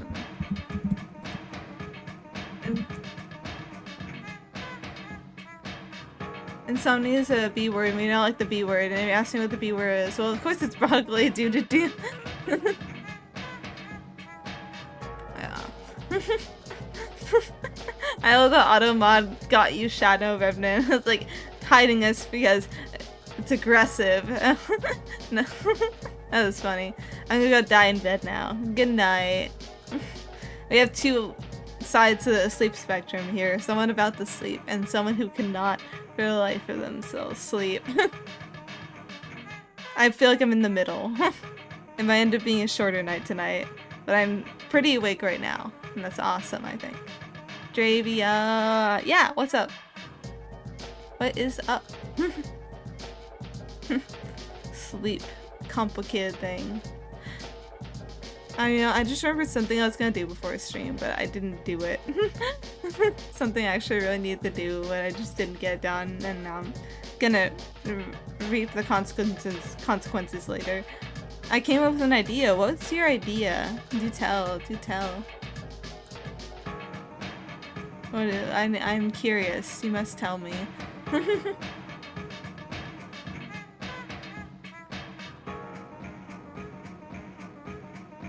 Oh wait. Oh, I see. They actually released like all three of the GBA Densetsu no Staffy games on the Nintendo Switch. They didn't translate them. Oh, it's terrible. That's sad. You have to translate them. Oh well, I always say it's fan translations. I'm very happy that those exist, at least. Even if they're just kind of mostly videos. That's a little sad though. I like those games. I think they deserve the proper translation. I think it's generally a shame just releasing games that are so text heavy and untranslated just because they're platformers. Tisk tisk. How dare they?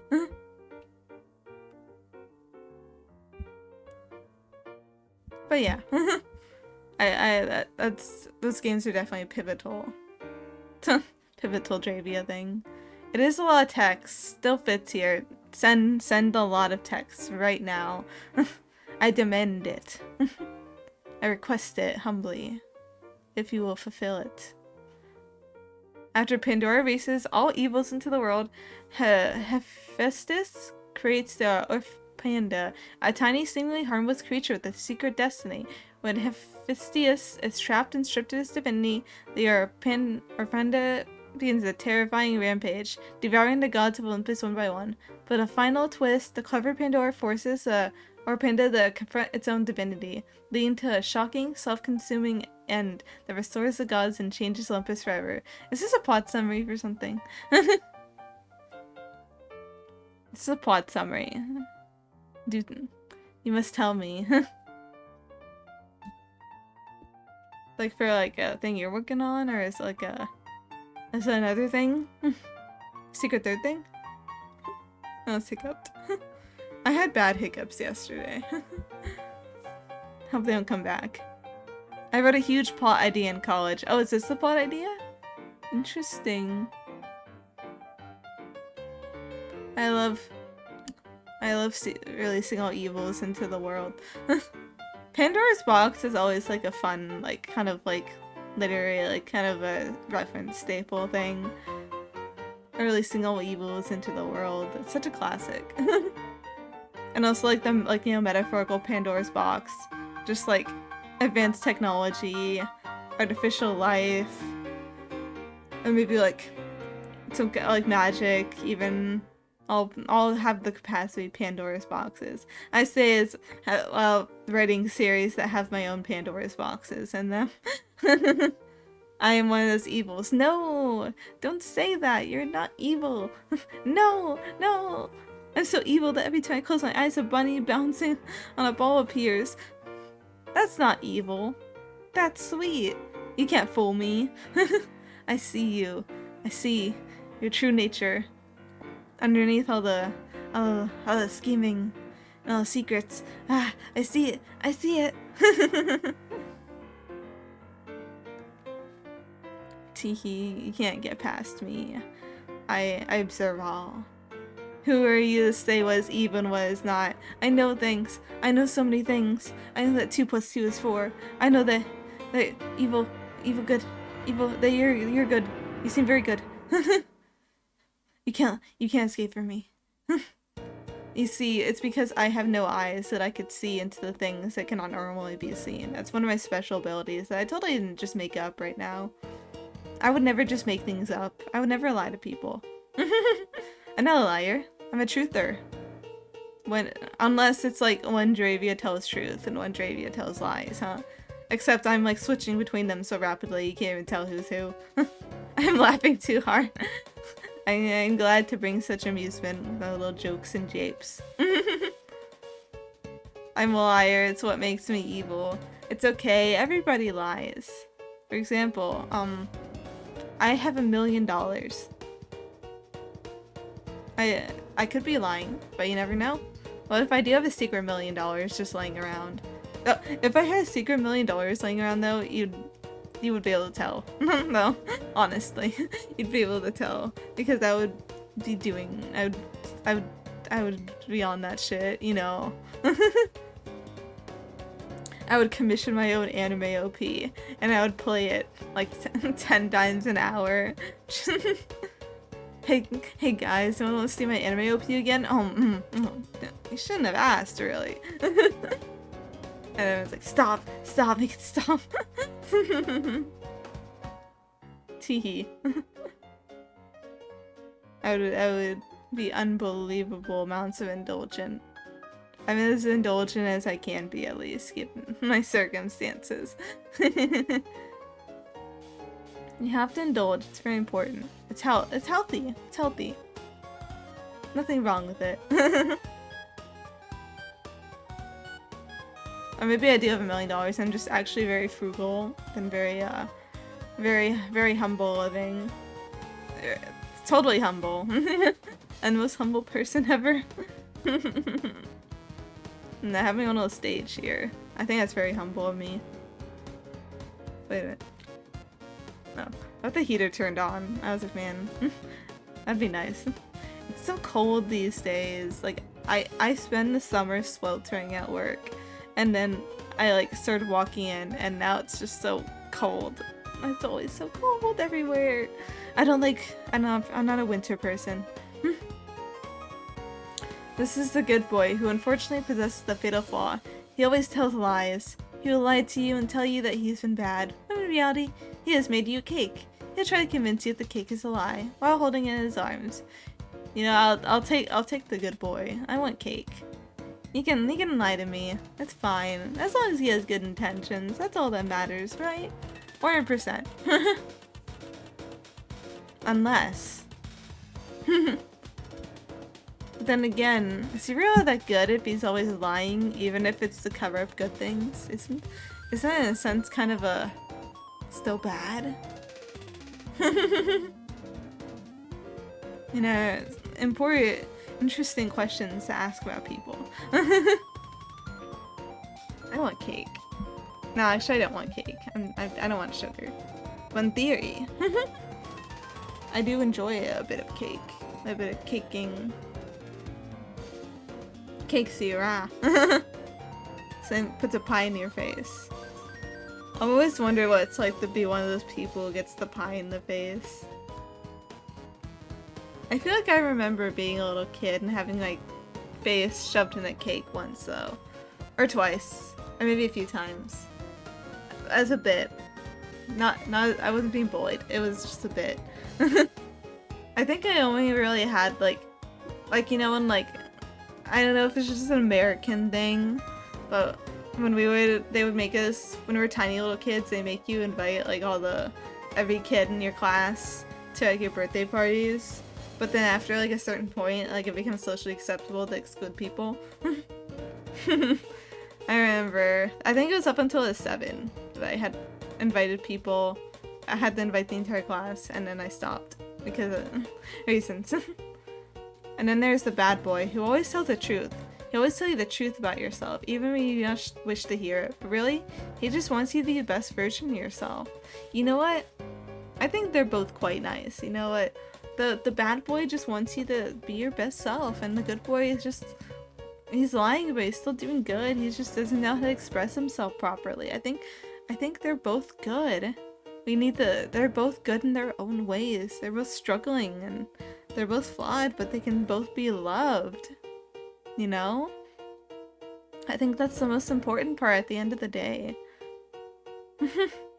I accept both the good boy and the bad boy, and I would give them a place of belonging. That is what I say. I think we all have a good boy and a bad boy in us, you know? We all have the things we will say the truth about no matter what, but we also have the things that we will lie about no matter what. And sometimes those things change. Maybe one day it's just like, we just can't talk about this thing anymore, but we can talk about this thing, you know? That's okay. People are complicated. That's just how it is. That's life. I don't know, I'm talking about anyone. Am I getting too deep here? No, I think I'm getting just deep enough. I think I could go deeper, in fact. Can assign yourself good boy or bad boy. I don't think I'm all that honest, though. I try to be nice, at least. I don't know. Like, I can be honest if people want me to be, but I find it, like...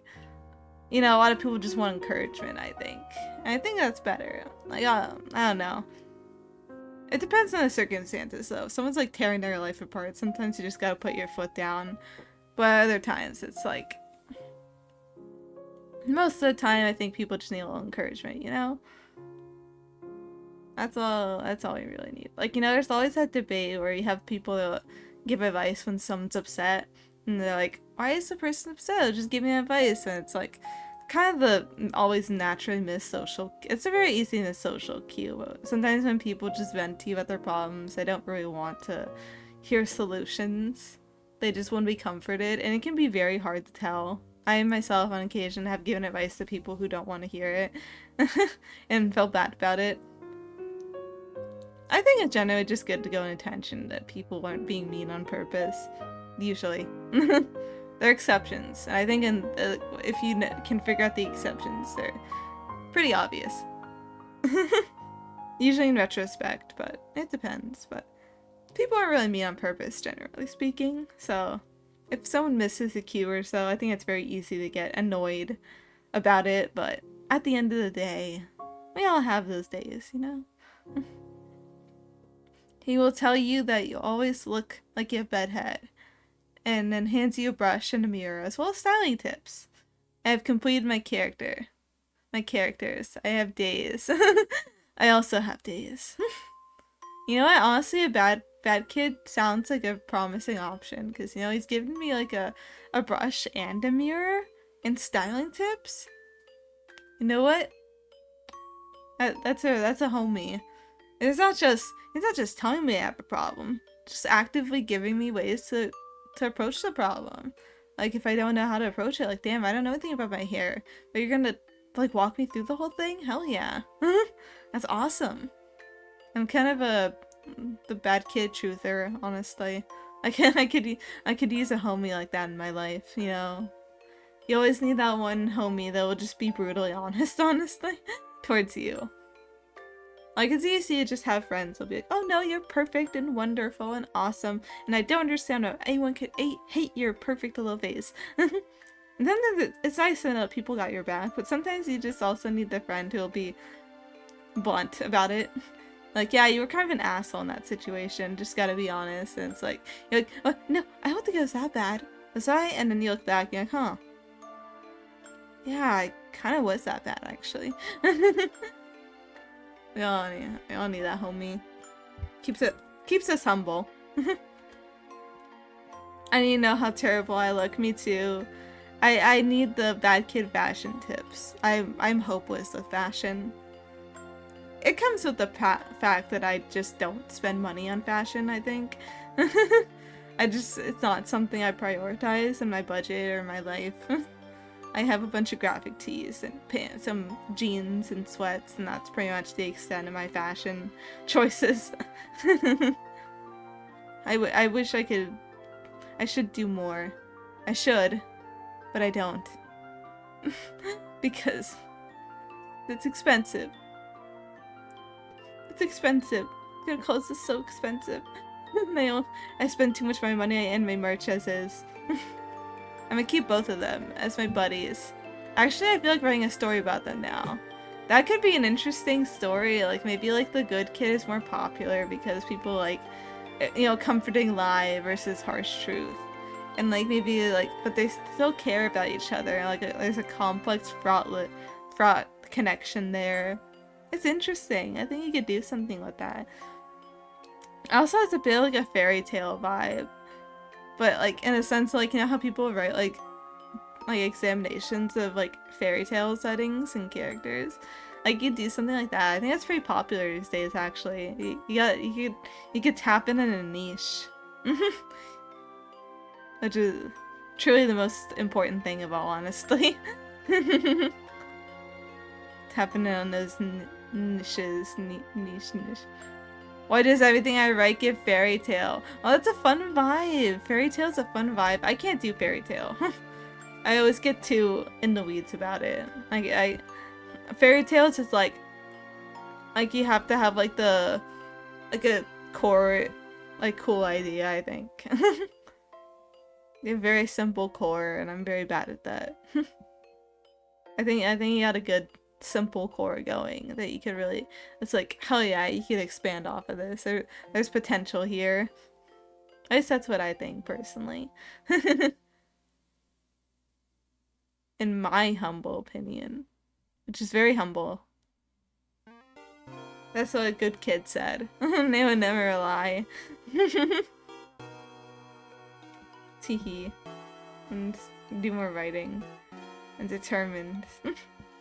Now I had 3 story ideas. That's how it starts. You get the story ideas just multiply faster and you can write them. And you just get trapped under them like an avalanche. And now you're stuck in your house for 2 weeks because you have too many story ideas and not enough story writing.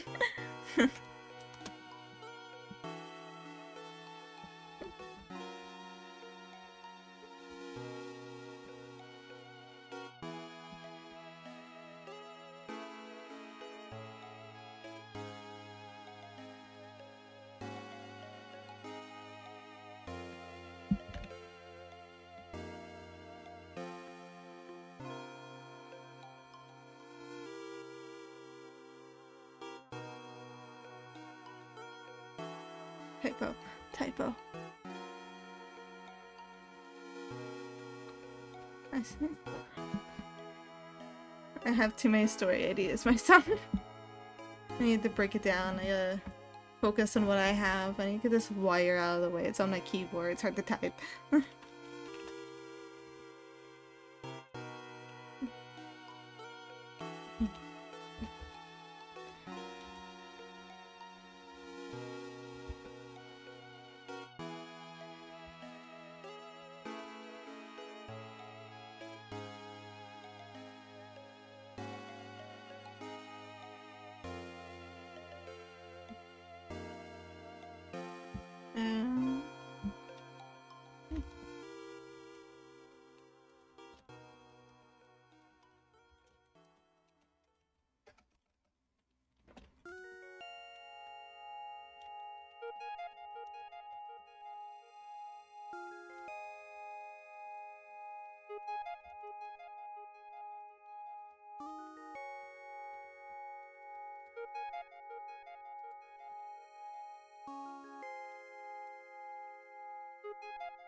Almost 3 a.m. It's not almost 3 a.m. here. It's almost 2 a.m. here. Somehow it feels later though. I must be sleepy. I must be the sleepiest ever.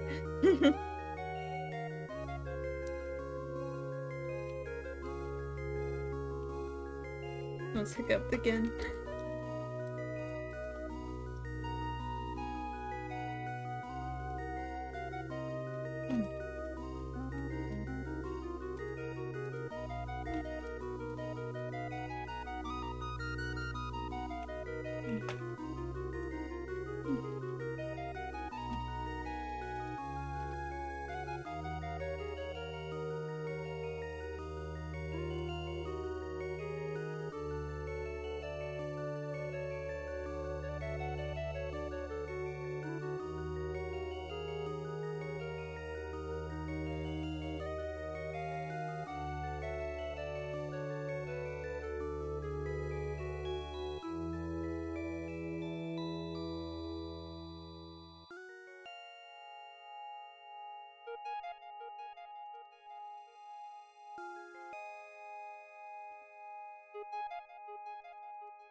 Yo, hey, what's up?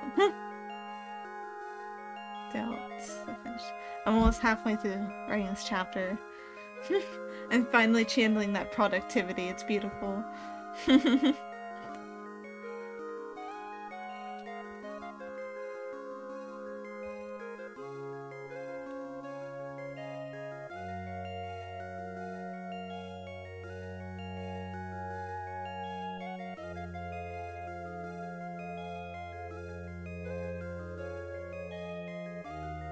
Which number one cool guy is back? Oh shit.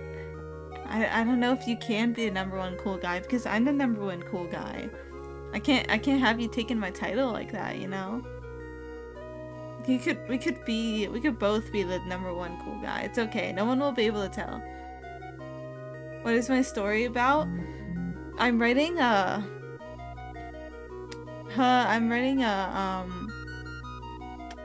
basically a light novel. Like, you know, it's inspired by Japanese light novels. I'm publishing on a light novel site about I'm doing for a contest, and I'm doing a urban fantasy theme. So it's an urban fantasy. It takes place in the modern day, but there's magic and stuff. And the concept is we have a completely normal girl here. Something we'd never seen before in a light novel. And sarcasm very heavy. She's a normal girl. But one day, the fairy queen from another world bestows upon her a fate-ordained fairy companion, which only happens to very special people with special destinies. So the fairy shows up and it's like, I am expecting something cool to happen. And well, the fairy sees a normal girl. The fairy is named Serene and the normal girl is named Tama Kimura. And Serene goes, "What the fuck? You're boring. Your life is boring. We're gonna find your awesome destiny, even if I have to drag you kicking and screaming." And of course, Tama, being kind of a moody, annoying teenage girl who likes her normal life, thank you very much, does in fact need to be dragged kicking and screaming. But they start to bond, and they make other friends. They make friends with the magical girl who's fighting nightmare monsters, and stuff happens. Things continue to happen. No, this must be settled the most ancient of rites, freestyle jazz, scatting competition. I don't know how to scat. That just sounded like I was throwing up. Very odd parents. Basically, kind of. Except, I mean, Tama's life isn't great. She is kind of a Timmy-esque lifestyle. Not as bad, actually, but there are some elements, actually. They're kind of similar. Cough, parents, cough. Their parents are very similar. But she doesn't have a terrible babysitter, at least. She's got that. Yippee. Yeah, normal good. Normal's awesome. Normal is consistent and stable and perfect, and how dare anyone try to take it away from her. So yeah, shenanigans happen, is basically. Yeah,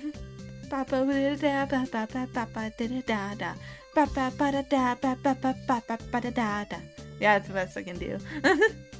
Bad way, bada beep, jazz scatting. I don't listen to much jazz. Actually, I took a whole class on jazz once. What the hell am I talking about? I like jazz, but I should listen to it more often. But I listened to a lot of different genres in that class, and that was pretty awesome. I like this idea. I'm glad you do. I'm posting it. It's on Honeyfeed for the contest. We'll see how well I do. If I can make it on the finalists, I'd be so happy. I've done the number one thing you're supposed to do in jazz. Write it diligently out and so it can be performed to precise specifications. Exactly! That's what jazz is known for, after all. Precisely playing to the letter of the song, no deviations whatsoever. That's basically just jazz, right there. With some horn, with some, like, saxophones and stuff. You just gotta do a saxophone, and that's jazz. 100%. Easy. Teehee. I remember listening to, like, we listened to a lot of different genres in the jazz class I took, and I got to, like, I was vibing, and then we got to, like, freestyle jazz, and I respect it as an art form of creativity and expression, and, like, the spirit of jazz as improvisation. But holy shit, the free jazz was genuinely unlistenable as the music. It truly is just like you're just trying to cook, I guess. I don't know. I respect it as a mode of true creative expression and freedom in music. I would not listen to it willingly, I think, again. Exactly the same way every time. It's the true spirit of jazz. Exactly. I'm glad we both understand the power of jazz. Nobody else does, just us.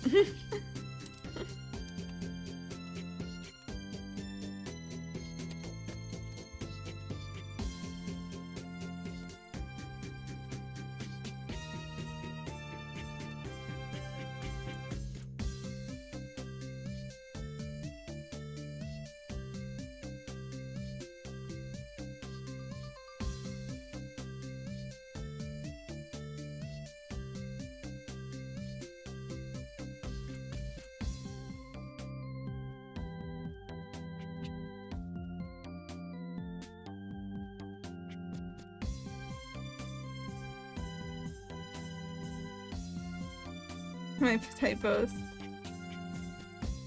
It's about a you gotta be in the right mood. It's not everyday music. You gotta get really in the right mood to listen to, right? It's a headspace thing. I've not been writing as much as I used to. I know the end of the year, I'm always just so like disconnected, I think. Yeah, it's just like there's a lot happening just around the kind of just the general like winter vibes, and also it's just like the days end faster. I mean, if you're in the northern hemisphere, the days end faster. It's just so dark all the time, and it's cold, and it's just like hard.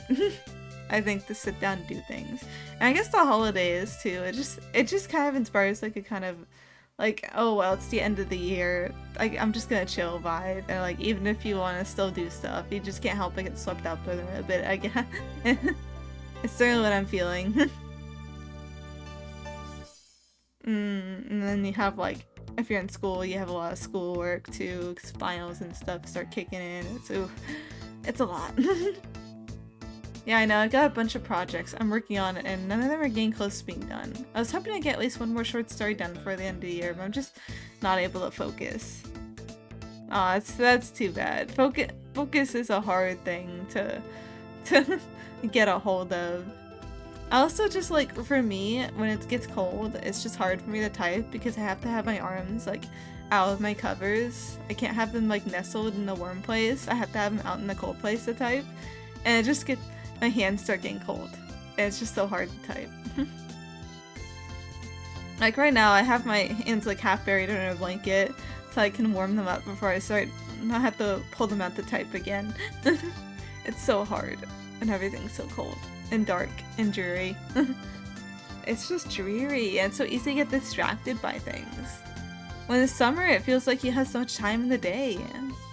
I definitely think that big part of it is just the length of the day. It's so psychological. We're so easily fooled into thinking the day is shorter by the sun dipping earlier, a few hours earlier. But I try not to let it stop me. I've also been like fairly like way less productive than I usually am though, so I understand.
It's weird the focus. It's like I don't know. Theoretically, you can always be working on something with people. Yeah, it's just hard because the thing with me is like when it's early in the day, I'm like, psh, I have all day to work on things. I can take it easy now. And then like it's like I have to almost go to bed and I feel the panic of I've done nothing I need to and I'm running out of time and I need to work on something. And then I work on my thing like late at night, and then I end up staying up later than I want to because I feel like I have to be productive. but then I feel like I'm just cutting in my time for tomorrow, and I wake up later, and it's like, it's, I feel like it's such a flop. It's such a flop. It's a trap. I should just go to bed instead on time, but instead I stay up later, hoping that maybe I'll be able to change something. But in the end, I'm just exhausting the me of the next day. And it's no good. I shouldn't do that. Nobody should do that. That's not good at all. Yeah, it's just like, I think it's just hard. It's just hard to actually do things. It might be the hardest thing ever. I'm not even joking. People could just sit down and be like, alright, I'm gonna work on something and actually work on it, I think are like the strongest people ever. Sometimes I can do that. It depends on the mood, but when I can do that, I generally feel like the most powerful person in the world, and then I lose that ability, and I just like fall to my knees. I'm just falling to my knees in despair. If that makes sense. If any of that makes sense. I'm rambling, but you see. Focus is a very honed art. I guess that's how people get so good at multiple things. They can just lock in on all those things like whenever, and it's just like their secret power. Like, oh hell, I can do so many things, and someone's like, well, I can sit down and focus and finish a task, and I just fall over dead, because how am I supposed to compete with that, genuinely? How is anybody supposed to compete with that? Honestly, working on things with other people is just, honestly, just, I like doing it, honestly. I myself, like, you could probably tell from the fact that I like doing a lot of, like, co-writing, like, ideally writing streams, but I like just, like, chilling with somebody, seeing what they're working on, and being like, I want to work on my own things, too. It's, like, the perfect motivator. It's like chilling, except kind of a little different. I don't know, I like it. It's very relaxing to me, personally. That's why I like doing these streams. I like sharing that with the people. The co-working motivation, as they say.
It's your phone. It's mine.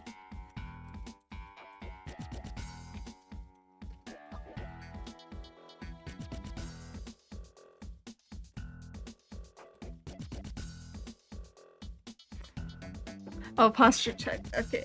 For you, I will stop shrimping. Let me scoop my chair in. There we go. Now that's comfortable right there. My back is saved thanks to you. I love having a functioning back. And not having back pain. Back pain's so scary. I actually used to have like regular back pain episodes for a while, and it was so bad. It hurt so bad, but I don't have them anymore, luckily.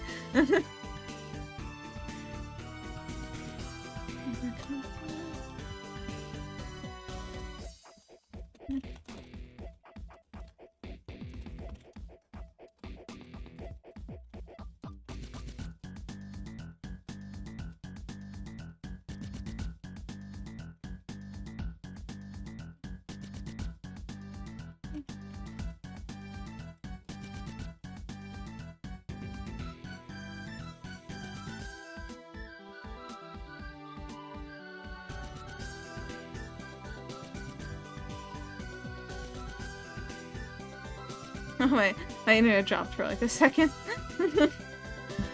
It's been a while since that happened. I'm guessing I had like a little hiccup or something. I watched it like, oh no, but it's good. We're good. I've been doing art streams, and for that you need to lean over a little bit. My back is killing me. I'm dead. I have died and gone to the gray Elysian fields. Don't die. Don't die. You do art streams though. That's brave, honestly. That's pretty brave. Art streams always seem super intimidating because it's like, I don't know. You draw, and people watch you draw, and they see your art, and then they have thoughts about your art. I mean, I'm literally doing a writing stream right now. I don't know if I should be the one feeling like, oh, streaming your creations is so scary. I couldn't do that. I don't know. I am like, I practice art sometimes, but I'm very beginner. I draw like a little, like, I draw like a 10-year-old. So I respect people who do like art streams like regularly, because that seems like so intimidating to me as someone who would rather get hit by 10 cars and explode than show anybody my art, especially draw it live. But yeah, it does seem like it would get hard on your back. At least with typing, I have the luxury of being basically forced into having decent posture if I want to be able to type properly. The thing I really need to worry about is my fucking wrists, because I don't have a very comfortable position for them. BRB, okay. Enjoy your burp. I might burp in a bit myself. I want to get a bit more writing done before we have our break. They may not know me, I'm sure.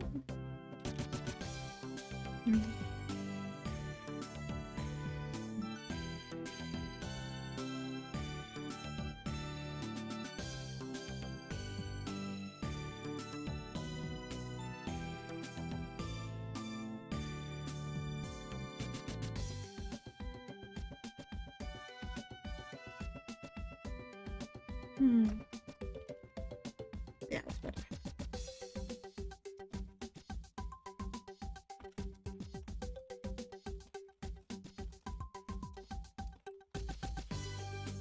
My first drawing was of a portrait of a streamer, and her encouragement started my habit of doing portraits of other streamers.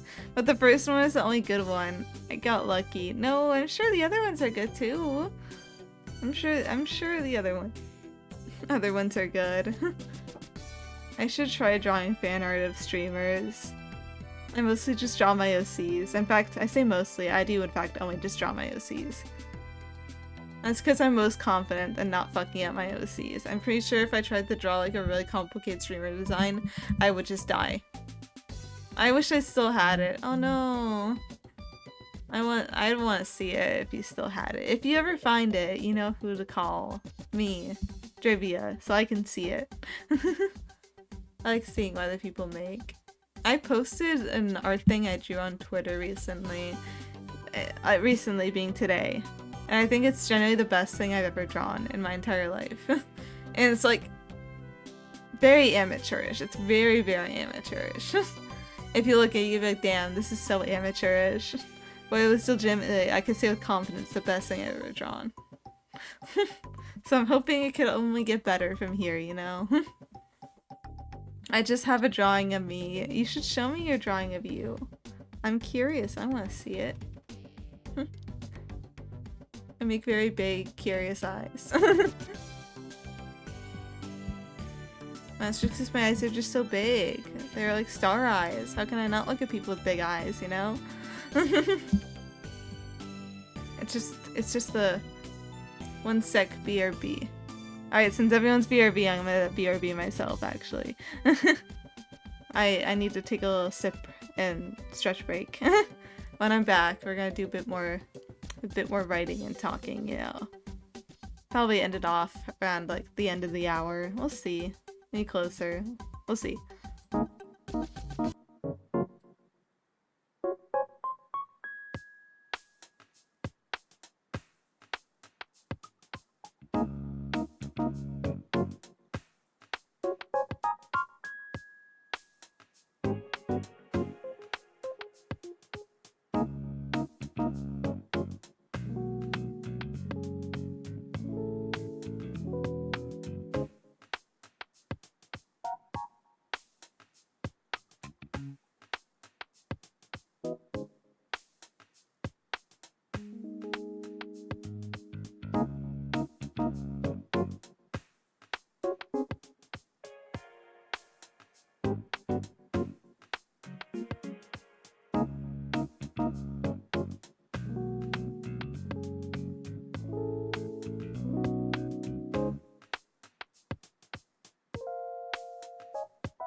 Oh, what the hell?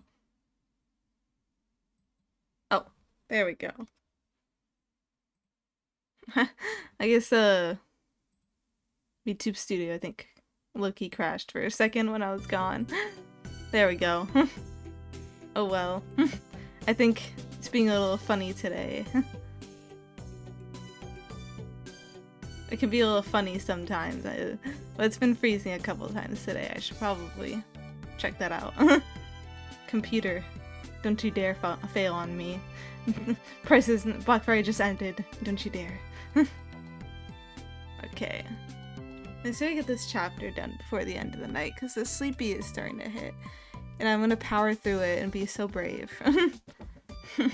I'm gonna be so brave and try to finish the chapter. Because then I'll feel really cool and productive.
Let's all work out in the open like that. I respect the bravery.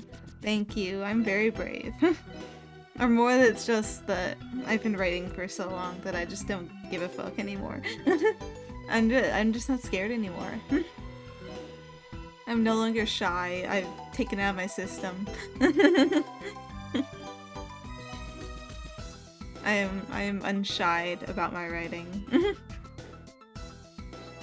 I think that's a good conclusion to chapter 18. Sure, I can't get worse than this. Yeah, some people get streamer anxiety about pressing stream. Meanwhile, at writing, yeah, that's me. I admittedly, like, I don't actually get much anxiety about pressing the stream button, honestly. It's more just a matter, I think, about like, do I have the energy for this? But usually the answer is, if I've already get to the point where I'm on the button, I'm like, yeah. I don't get much anxiety about like streaming or writing on stream. It's a fun little activity to me now. I have gone past the phase of my life where I got anxious about things. Now I'm just very brave all the time. But yeah, I got chapter done. That's wonderful, I think. That's beautiful amounts of productivity. It's being talked about behind its back. No, we're not talking about anybody behind your back. No. That doesn't happen here. We're all so nice here. So getting old enough makes anxiety go away? Bold words. No, it's not really a matter of age. I think it's more of a matter of experience. If you just keep doing scarier things, then everything that once scared you just doesn't seem as scary anymore. That's what I think personally. I've done scarier, I put myself out there in scarier ways to the point where it's not really scary for me anymore to like write on stream. Like if someone comes on here, it's like you're writing is poop from a butt, I'll just be like, damn.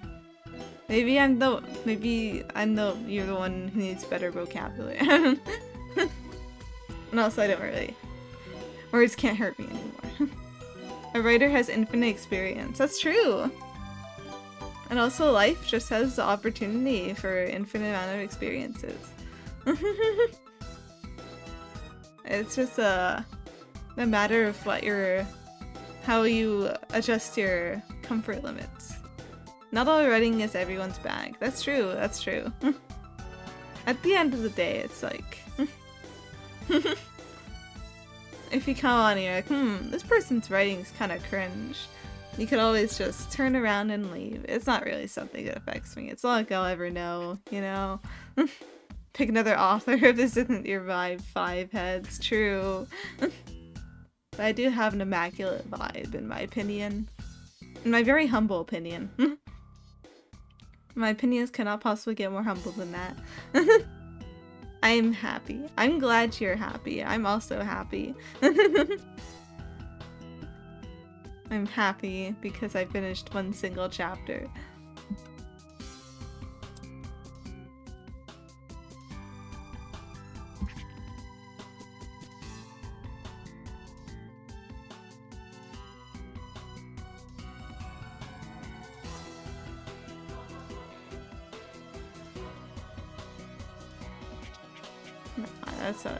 That don't make sense.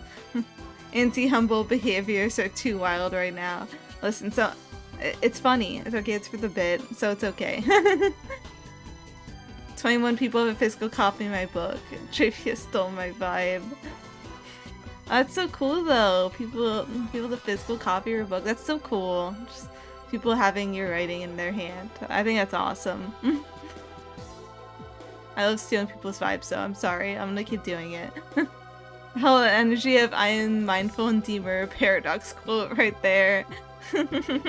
Teehee, teehee. Took inspiration from me, I mean. Yeah, remember you gave me your inspiration at the beginning, and I used it. I used it wisely. Because you see, I'm very wise and very productive. I might be the most productive person ever. What genre we have cooking here? I'm doing an urban fantasy for a contest. I have to finish a light novel by January 26th. And I'm about like I'm saying we're getting close to the 2/3 mark. We're getting close to the final third of the story. Shit's gonna hit we're getting to the shit hits the fan part of the story, to say the least. Like, we've had good, happy times. It's time for bad things to happen. Urban fantasy, it's kind of like anime-esque light novel, like one of those absurd light novel premises, but it's absolutely a serious story underneath the absurdity. There's comedy to it, but there's also like some like more dramatic action moments.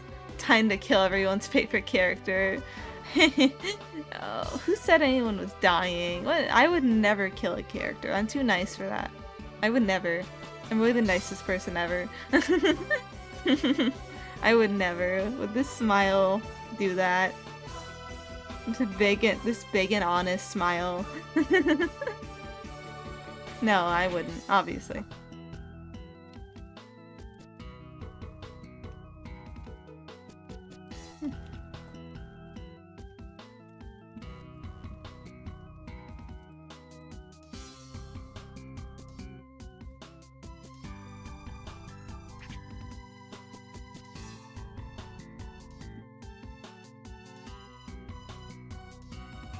But plot. Okay, so the plot.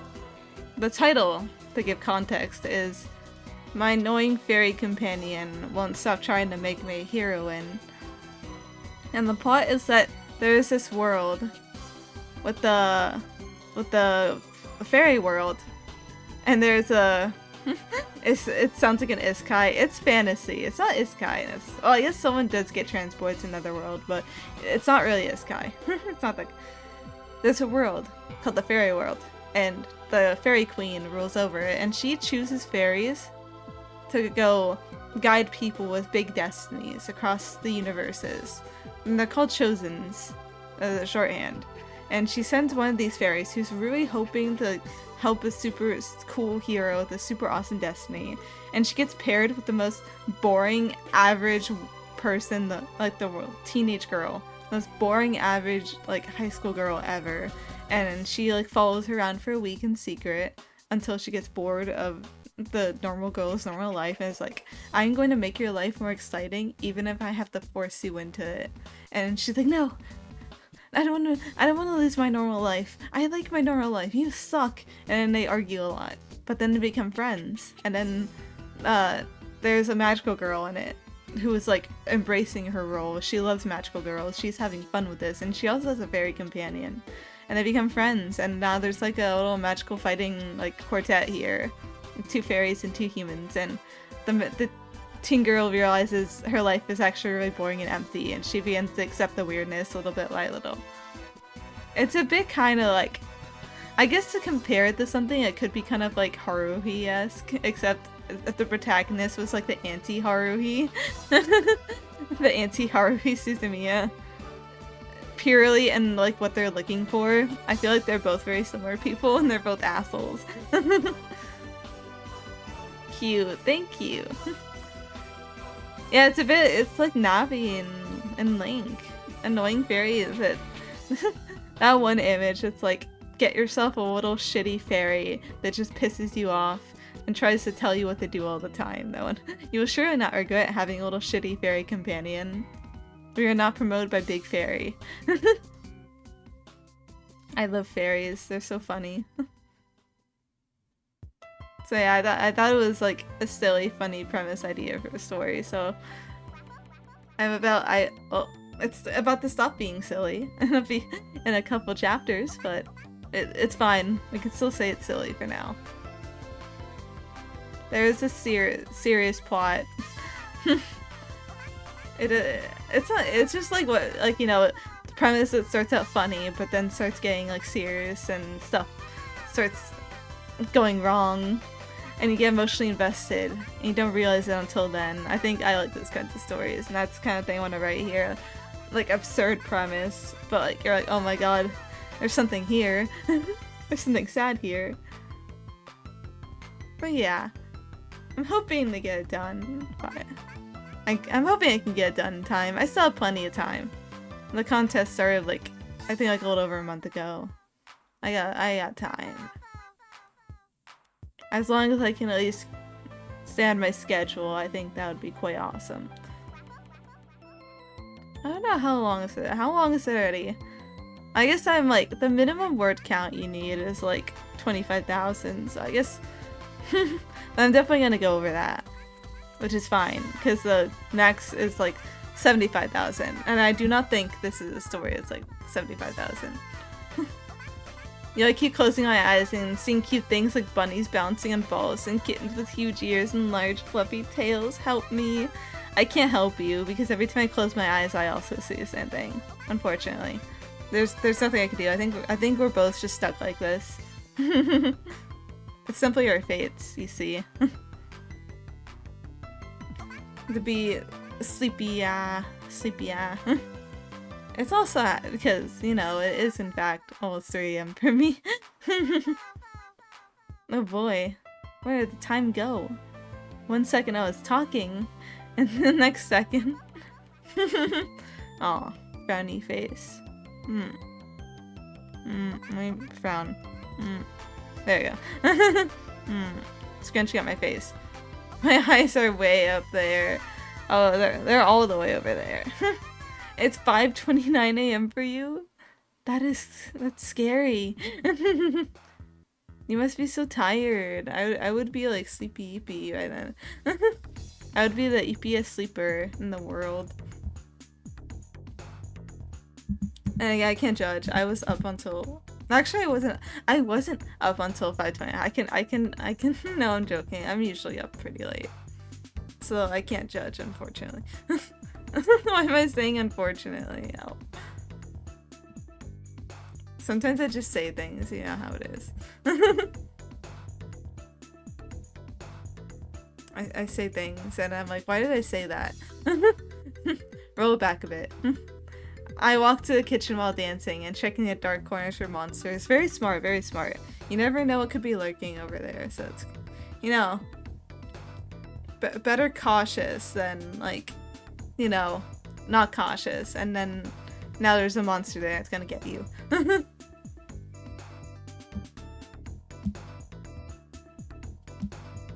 But yeah. I don't like leaving my room after a certain bad time. I'll go to the bathroom because that's close by, and I know where it is, so I can't be scared. But I don't like going into like other rooms because it's scary, and I'm easily scared, unfortunately. I'm too easily scared. I even like run to my room at night after turning off the lights in the house.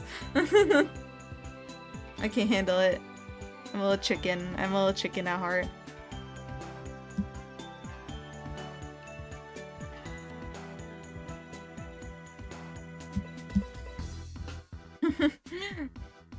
I feel like I am beginning to fall asleep a little bit because I keep going like, oh.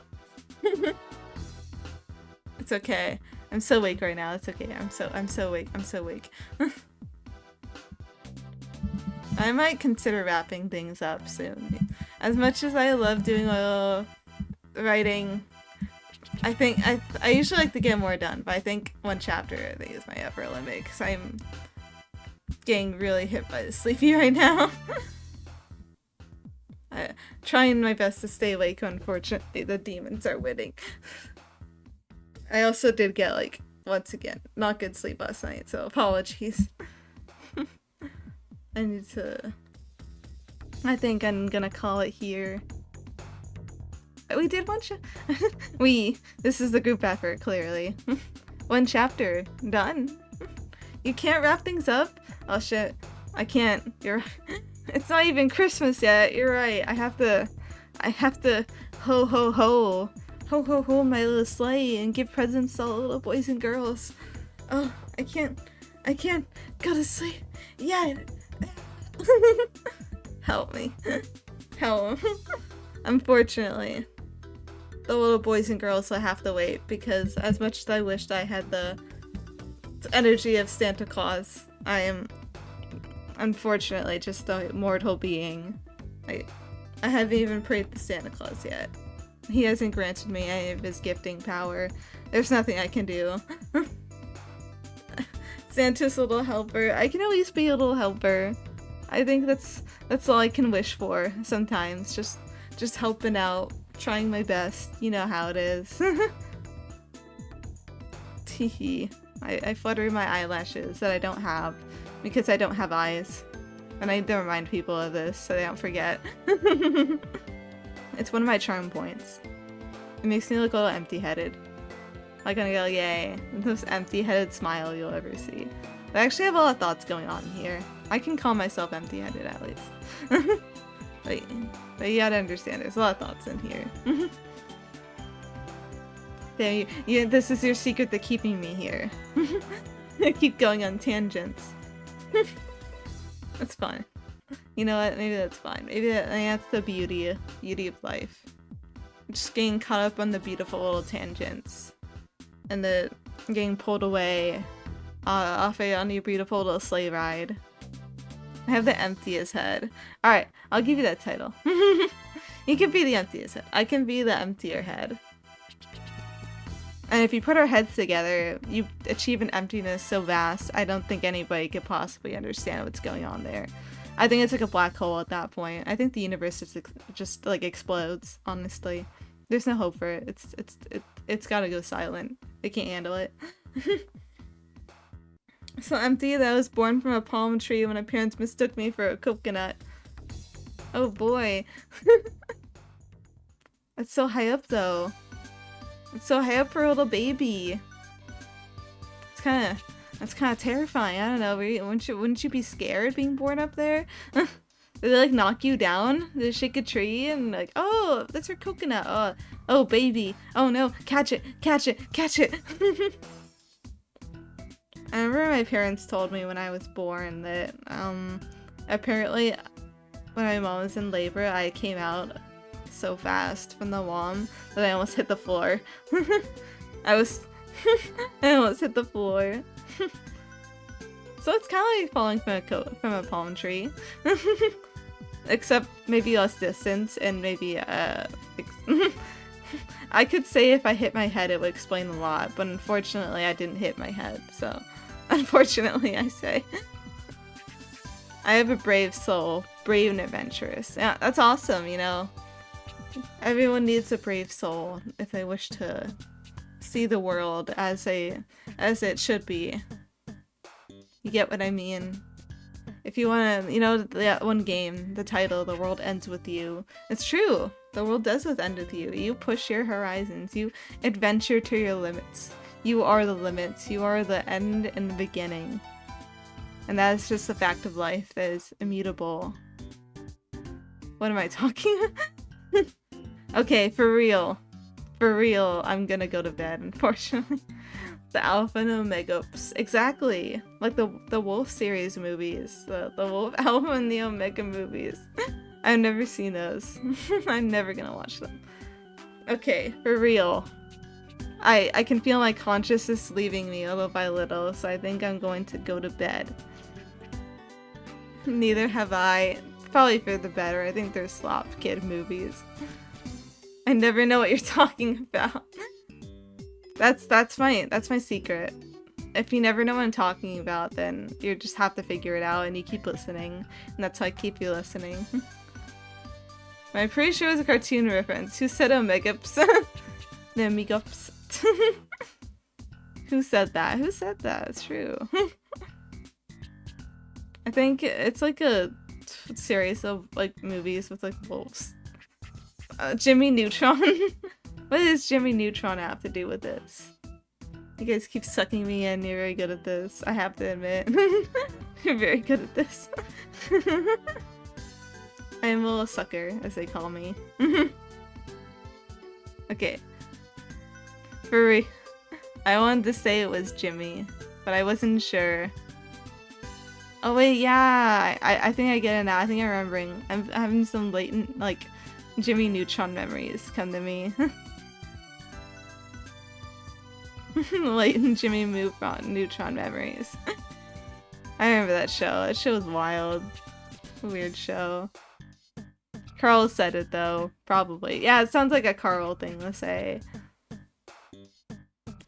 Carl vibes. Okay, third time for real. I'm gonna need to crawl off the bed because I'm so sleepy. Thank you so much everybody for joining. I love writing with people, and I love sharing my writing with people and hearing other people talk. You guys are all very sweet. Being obvious that we're trying to keep them up, we'll go. I'm sorry, I have to go to sleep. I'm so sleepy. I'm literally like, my eyes are like scrunched up right now because I'm trying so hard to stay like conscious, but I should be back. Well, actually I'm streaming tomorrow at like 4 p.m. Pacific Standard Time, which is earlier than I usually stream. It's because I'm doing a collab with my good friend, and we're gonna be playing No, I'm Not a Human. I promise, I'll be back tomorrow. That's so soon. And then I'll probably do my usual Monday stream, and we'll Monday, Friday, Saturday. We'll go back to our usual next week. I don't know when we'll do another collab, but tomorrow's a special thing. I'm doing a collab with my friend, and it'll be awesome. We'll play spooky horror game together. I have a big smile on my face every time I'm here. I'm glad. I'm glad that I can bring smiles to people. That's all I need in life. As long as I'm making people smiling and happy and having a good time, I think that's all I need in life. Makes me very happy to know you're happy. Oh, you didn't even realize you were smiling? Oh, that's the best kind of smile, when you don't even realize it. Alright. There's this really cool streamer that I want to raid, because they're cool. And I'm gonna see if they do raids first. Oh yeah, there we go. I guess we're going. So intimidating, but I think they're cool. I like their concept, and they have a really good original song. But yeah. Yeah, we're doing a good job. Unfortunately, I am now gonna send you all into the clown pit. But yeah, good night! I'm hoping to see people tomorrow too, and Monday too. But yeah, have a good night everybody. Sleep well, get some water. Bye! And then